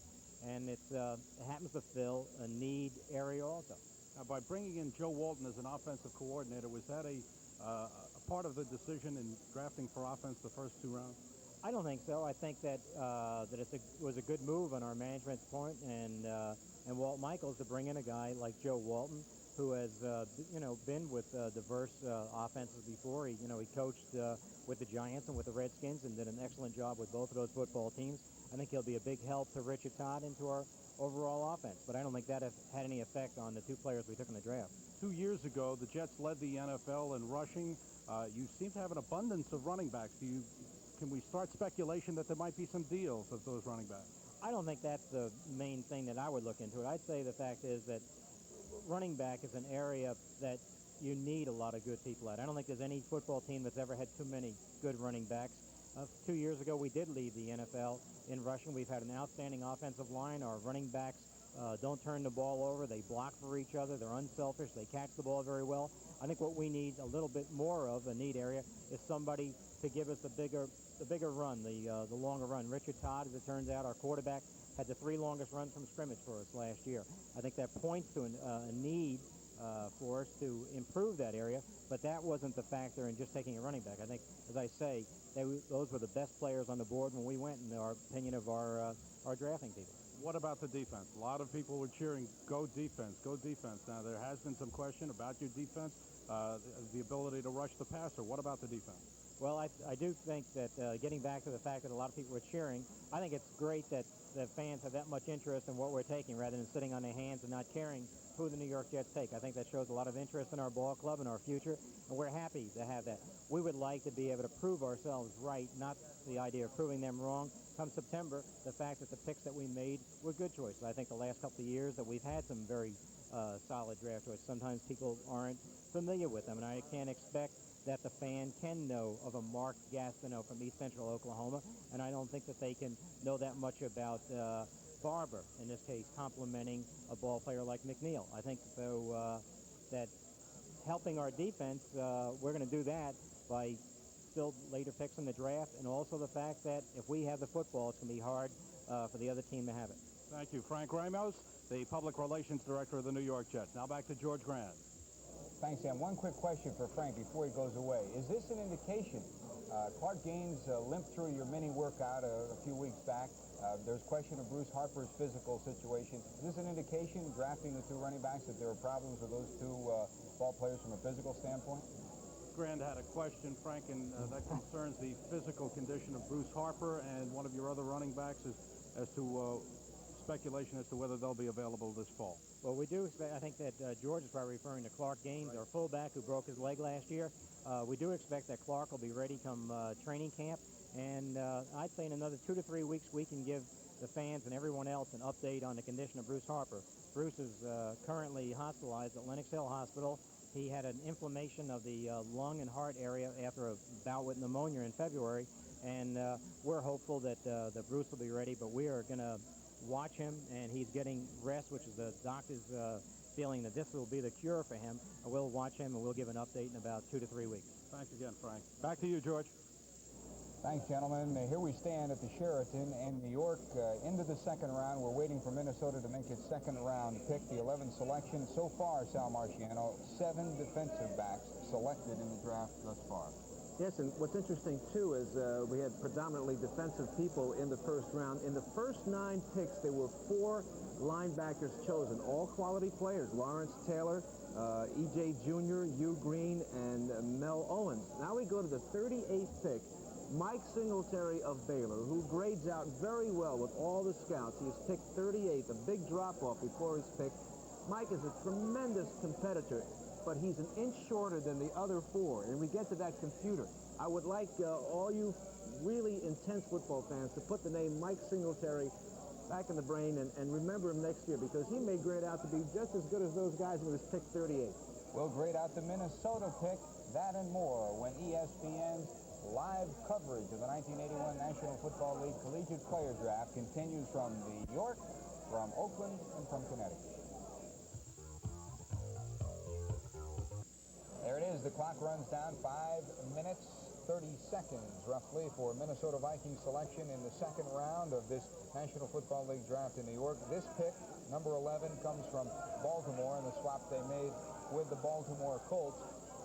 Paul Zimmerman. Mike Singletary goes to Chicago at this point. And before we do talk about this, let's go back up to the podium. They're ready for an announcement. See if they're ready for this selection. Minnesota. Minnesota, choice for Baltimore, selects Marty McDowell. First name spelled M-A-R-D-Y-E. Marty McDowell, wide receiver, Mississippi State. That answers the question that a lot of us have had as to when Marty was going to go. He's very highly ranked by most of the scouts. He goes 11th in the second round. Minnesota takes Marty McDowell, the wide receiver from Mississippi State. San Francisco is up next in their selection. You know, George, maybe I'm crazy, but going into the draft, I knew Minnesota needed a big back. They made no secret of that, and I knew they needed an offensive lineman. Those were their crying needs. So what do? They dish out their number 1 pick, and the second one they pick a wide receiver. So now we've gone through 2 rounds. They have another pick left, and they haven't filled it yet. You know, sometimes you can finesse yourself going for this best guy on the board. I really, there are a lot of aspects of this thing I don't understand, and Minnesota certainly I don't understand. Go back up to the desk and Joe Wright. San Francisco has selected. Choice from Chicago. San Francisco takes Eric Wright, defensive back, Missouri. Eric Wright, defensive back, Missouri. Kansas City is up, followed by Denver. Eric Wright, the defensive back out of Missouri, selected the number 12 athlete selected. That's Joe Ryan from the National Football League. The 12th athlete selected here on the second round. Continue your thought. He's a knee risk. He is coming off a knee, and if the gamble pays off, it's a good gamble. If it pays off, then Bill Walsh has done a lot more for his defense. And if he puts an adequate defense on the field, without offense, they're going to be a contender. All right. On the West Coast, our man there is Ron Barr. He's been filling us in on what's been transpiring all day long. Let's check back with Ron and see what the reaction is in Oakland at the second round of the National Football League draft.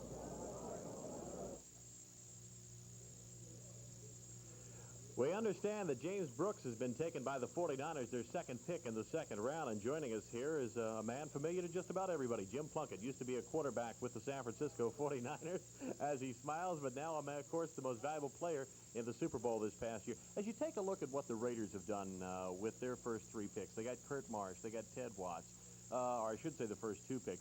Have you been impressed? Are these the type of guys that can help you immediately, Jim? I have no idea. I certainly haven't seen him play, or I've seen him play very little. Marsh only because he's in the Pac-10, and I don't know what the Raiders' plans are for them. It seems like we have a plethora of defensive backs, but that's what the Raiders like to have: good, solid defensive backs. And of course, as everybody knows, our offensive line on the left side is getting older and older, and they need to bring some younger people along. Rick Brooks is the man that, as we said, went to the 49ers. San Diego picks Brooks, excuse me. Let's update that right now. And we're now being told that Eric Wright has gone to the 49ers. Eric Wright has gone to the 49ers, so we'll correct that right now. And we also want to correct that John Hardy was the man that the 49ers took with their first pick. Jim, let me talk about the great year for just a moment. No doubt about it, a year that, as you reflect back upon it now, has it sunk in, and what does it mean to you now, a couple months after the Super Bowl? Well, it's been a real exciting time for me this offseason with the success we had winning the Super Bowl, and for me coming back after 2.5 years of very little activity, it's been great. And now the only thing is to get ready for next year, because what's happened last year is coming, is pretty much behind us, and we've got to prove ourselves over again and continue to play well. I'd be amiss if I did not tell everybody that Jim has had off-season shoulder surgery down at Stanford. How is that feeling? That's fine. It'll take a while before I get my strength back, but it should heal up in about a month or two. Excited about getting back to the mini camp and the season just around the corner. It seems like it just ended. I think I could wait a little bit. You're right. It seems like it just ended, and I wish it was a little further away. How hard is it for the team to repeat after winning the Super Bowl? Do you feel that the Raiders can come back? Oh, I think we can come back. We have a very solid, fine football team. One of the things that we have to worry about is that, everybody, I think they always do, but they will be gunning for us. It's one of those things. Thanks a lot, Jim. That's it from Raider headquarters. Now let's go back to Bob Lee. Thank you very much, Ron Barr, out in Oakland, California. Let's recap now some of the later picks that have been made in round two. As we just noted, Eric Wright, defensive back from Missouri, has been selected by San Francisco, a man, Paul, that is really playing deep center field as a college free safety, listed as a cornerback. Again, to remind you, San Diego has taken James Brooks, the running back from Auburn, just to recap you on the latter part of the first round. Wright has gone to San Francisco, a man who has 4.5 speed. Yeah, you're going to take a look at, it's nice to have a guy 6'2" and 175 pounds playing corner. And I think one of the things, talking to most coaches, when they look at a guy in college that may play safety or free safety or strong safety, if he's got pretty good speed like Wright has, then you want to, first of all, try him at the corner, because that is the most dangerous position of all, as everybody knows. So this is where I think they're going to take a look at him. Wright, Bud, is thought to have the good judgment quality which is needed. You've got to make an instantaneous decision, and that's what you need in a deep back, as we've seen so many deep backs selected so far in this draft. Well, he's a boy that had little injury problem, but certainly over his career doesn't appear to be injury prone at all. And as Paul's already said, he's got the range in addition to the speed. Minnesota finally selected Marty McNeil. Finally, Mr. McNeil Howard went, the man out of Mississippi State, the wide receiver number 88, who people have called a bigger version of Wes Chandler. I think McDowell's going to help Minnesota. Paul Zimmerman was saying that Kansas City has selected. Denver is up. Kansas City is selected. All right, I'm now told we are on. And with me is a gentleman who should be very familiar. The sports, people watch sports on ESPN. Bill Foster, the head basketball coach of South Carolina, and good to see you in New York on football draft day. What's the story? Well, it's a little unusual. We had our Hall of Fame trustees meeting and enshrinement dinner basketball in Springfield last evening, and coming down today and talking with some TV people. And the draft has always been intriguing to me, and I know I have it being taped today at home because I'm anxious to look forward and see the great job you're doing with it. Well, I thank you very much. I guess two guys from your school went in the first round. One, number one, George Rogers, and Willie Scott went to the Chiefs. Do you know these guys? Oh, very well, and I'm really happy for George. I'm happy for, the football program and athletic department, because it's just great to have George go number one, and of course with Willie Scott, really an outstanding young man. I was interested in seeing where he was going and how high, and we got a couple other fine players, too, that are going to go high in the draft. So we're very pleased with that. I tell you, Bill, the whole school is on the upswing athletically. You had the football team, needless to say, had a tremendous season. And you with 4 freshmen most of the time and a guy named Sam Frederick had a heck of a year as well. #1 scorer in the nation, and very interesting. Young man just came along so very, very well for us, and we're hoping that he'll go high in the NBA draft. And, of course, the entire athletic program has had baseball and women's basketball. They just had a lot of success in the spring sports, too. So a very successful athletic program. I understand, and you've had another successful recruiting year, which shouldn't surprise anybody. So, Bill, good to see you. Well, it's nice to see you. Thanks very much. Okay, let's go back now to draft headquarters at the Sheraton. Thank you very much, Chris. Bill Foster was part of our NCAA basketball coverage as we brought you 25 NCAA championship tournament coverage games during the course of the NBA area. And, of course, Bill was very much a part of that. And Chris was right. He just signed a big young man, a 6'11" young man. So he has solved one of his problems, even though Zam is gone. He's solved some other problems to the front wall. And you know that they're going to be very formidable come next year. Ed Baxley, another player from South Carolina who very well may be selected during the course of the next couple of rounds. He's ranked among the athletes likely to go, as well as the 2 that have already been picked from South Carolina. Paul Zimmerman, Eric Wright, San Francisco picks him, a defensive back from Missouri. Let's talk again about the surprise factor at this point. Do you see any people that you thought would have gone by now that have not gone? Before you get to that, let's talk about Herman, about Mark Herman. A lot of people saw Herman, heard the ballyhoo, the Heisman ballyhoo, so on and so forth, and he is a great athlete. There's no doubt about that. Why has he not been selected at this point? Probably strength of arm. He doesn't throw professional type patterns.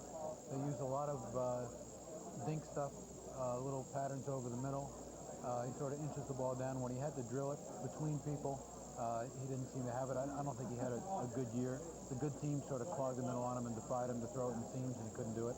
I think it's velocity on the ball. Jarvis Redwine from Nebraska, great running back, shows great speed, was off and on again. There are some people that indicated possibly they thought he might have an attitude problem. That could be the only reason, because, I mean, he's got size and speed. Unless they don't like the name Red Wine, and it's the white wine revolution.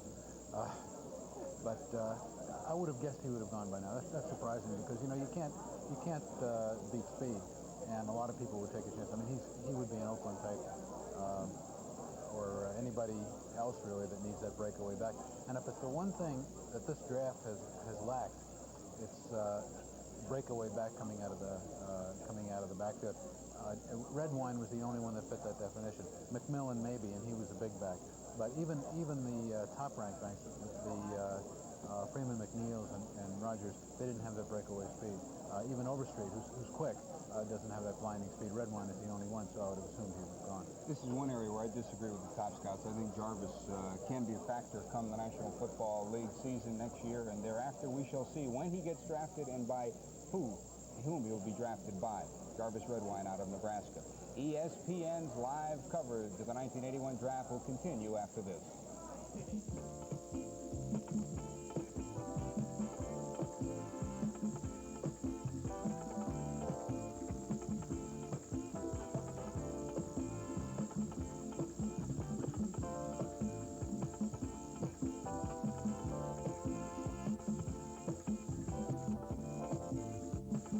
Broadcast Center, Bob Lee along with Bud Wilkinson, Paul McGuire, and Howard Balzer.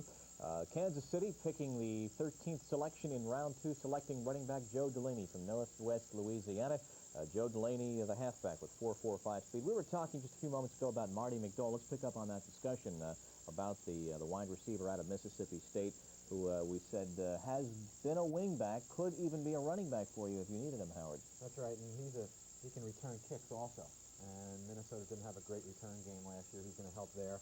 And Paul Zimmerman was saying earlier why Minnesota did that, but as good as Ahmad Rashad is, McDowell can still strengthen that position. They throw the ball a lot with Tommy Kramer, and they have Sammy White, but sometimes he lacks the concentration, and I think McNeil is a pretty good choice for him, getting him that late on the second round. But he has that big playability that you speak of so often. He can break a game for you. As we see number 88, Marty McNeil. Here he is returning a kick, I believe. I think that McNeil is really one of the better all-around football players that I've seen in quite a while. He's big enough to block. He blocks very well. He's got acceleration, as you can see here.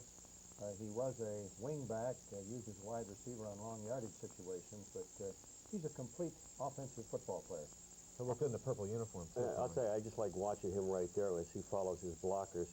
And on that last sequence, you saw how he just sets up the play for the blockers, and that takes a smart back. So maybe they may be looking at him as a running back, not as much as a wide receiver, because he does set the blockers up, and that's one of the keys to a good running back. Delaney, who was selected by the Chiefs, has that instinct as well, but he's coming off a shoulder separation. He missed some 2.5 games this past season because of the shoulder problems. He also can catch the ball and can return kicks. He's a little smaller than McNeil, but he's still a pretty good player. He's going to help the team, and it's going to be interesting to see. Kansas City, we said, would take a tight end. We said they would take a running back. They've done what we expect, and Denver could take Jarvis Redwine, as they were talking about earlier. We spoke earlier about the selection of Neil Lomax in the second round of the draft, and we have him live on the telephone right now. And Neil, we'd like to congratulate you on your selection. Were you surprised? Did you expect perhaps to be going a little bit earlier in the draft than what you did this afternoon? Neil. Hello, Neil. Having just a few problems getting through to Neil Lomax, who was selected in the 5th slot in the second round, and I don't think we'll be able quite to connect up with Neil, who is the great quarterback out of Portland State, who went to the second round before the Cardinals did select him. We're waiting now on the next selection of Denver. Denver earlier today picking in the first round, selecting a defensive back out of USC, Dennis Smith. Of course, Lott went earlier, and let's switch back right now live to New York City.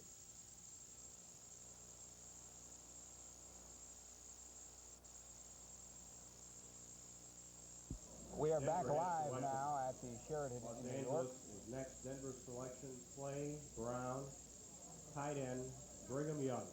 Clay Brown, tight end, Brigham Young.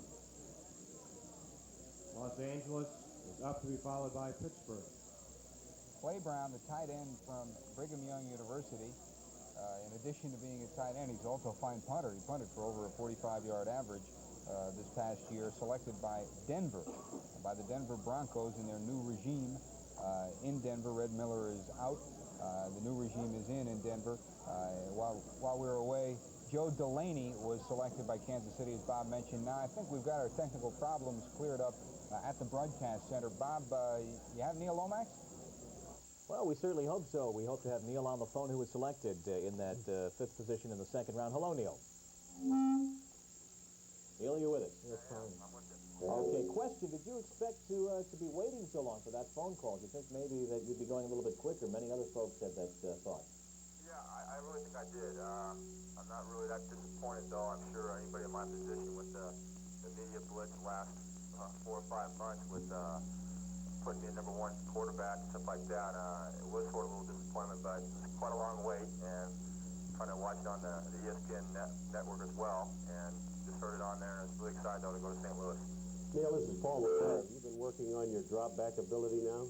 Yeah, I really have. At least last 6 months, even before the All-Star games, I've been dropped back every time it doesn't rain here. I'm working out, so I've really been working on that quite a bit. Well, one thing, that was Howard Balzer I was going to ask you. You mentioned you're happy to go to St. Louis. How do you view that now with Jim Hart there, certainly perhaps a good quarterback to learn under for a year or two, and then hopefully you'll be ready to play? That should be a great experience under a guy with such leadership ability and such a career he's had with St. Louis, and just being with him for a year or two or whatever, how long he's going to stay in the league will just benefit me that much more.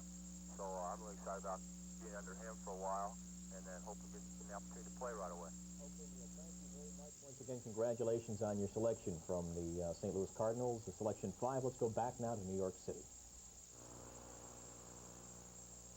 Thanks, Bob Lee. While we were away, Denver selected Clay Brown, the tight end from Brigham Young. Los Angeles was Jim Collins, the linebacker from Syracuse, from the Orange Men. And Neil Lomax live on the phone with Bob and everyone back at the broadcast center. I wonder if Neil's going to take his brother Terry with him to St. Louis, who is the mascot at Portland State. He may do that. Paul Zimmerman. I don't know. I'm just looking at this last pick, Los Angeles, the linebacker from Syracuse. In 2 rounds of the draft, Los Angeles has managed to weaken themselves at one position. They've given Brodzinski's spot to one of two rookies, so they're weaker at that position. They've gained no strength, and they have 1 million drafts plowed up. So far, they're losing ground. And Paul, don't they have a major contract squabble with Hacksaw Reynolds as well? Yeah, but I think, you know, once these contract things get out, then all of a sudden you hear the knocks on the guy. I mean, for 10 years he's been a great player. Now they say he's getting too old, he can't cover, he can't do this. I think Reynolds is the kind of guy that he has major problems until the season starts, and then he comes in and he plays about as well as can be expected. I think maybe they have the problem, but I think he's still better than anybody they're going to pick up in this draft. We've talked about just about everybody. The one team we haven't talked about, and there is a specific reason why, is the Houston Oilers, because they have not drafted yet through the first round and into the second round of drafting action. You know that Bum Phillips was fired at Houston. Some people were saying that it was because he would not hire an offensive coordinator. But when you look at this year's draft, very well, one of the main reasons for that was the personnel decisions that he made. In last year's trades for Stabler and Casper, took away the draft picks that Houston had, so Houston is not drafted yet. When we do get to them, we'll fill you in on exactly how they have done in years past. How are the fans doing up in the spectator area here at the Sheraton in New York? Leandra Riley is there to keep tabs for us. Leandra. The fans overall, I would have to say, were happy in the first round, a little disgruntled in the second round.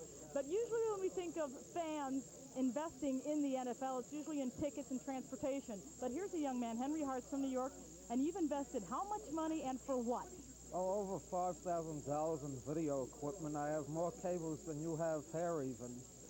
And I buy about $20 a day of out-of-town newspapers. All for what? To read the rumors, the gossip, what's going on in the draft, who might take who. Why are you so financially involved? Pittsburgh selects Anthony Washington. Everyone tries Anthony to Washington, defensive back. We have to go Fresno back State. to the stand for a second. We'll be back in a second. Minnesota is up, to be followed by Detroit. Let's recap for you. Pittsburgh just made their selection. They took Anthony Washington, who is a defensive back, about 6 foot, somewhere in the vicinity of a couple of 100 pounds. He's from Fresno State. Anthony Washington taken by Pittsburgh here on the second round, number 16. Let's go back up to Leandra. Leandra?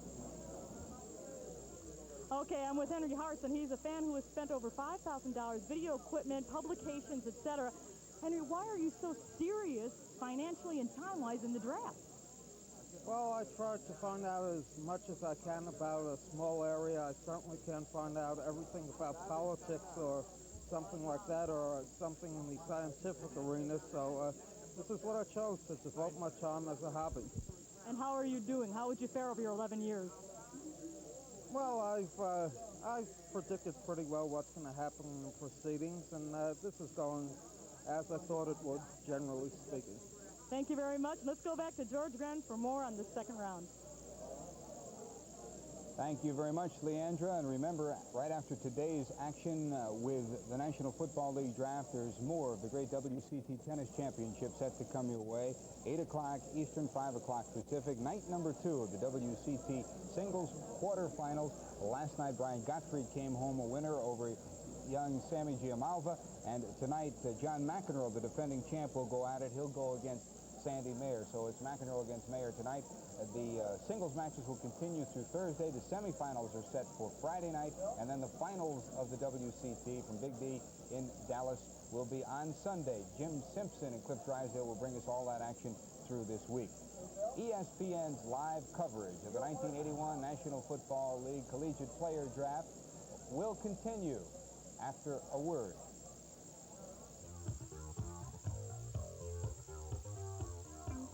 Because of a trade they made today, but earlier in this second round, they went for Marty McDowell. They are picking 17th in the second round. But looking down, Bud Wilkinson, what happened over the early parts of the first round, we're able to see the quality pro programs make the good decisions, but also the quality colleges come to the top.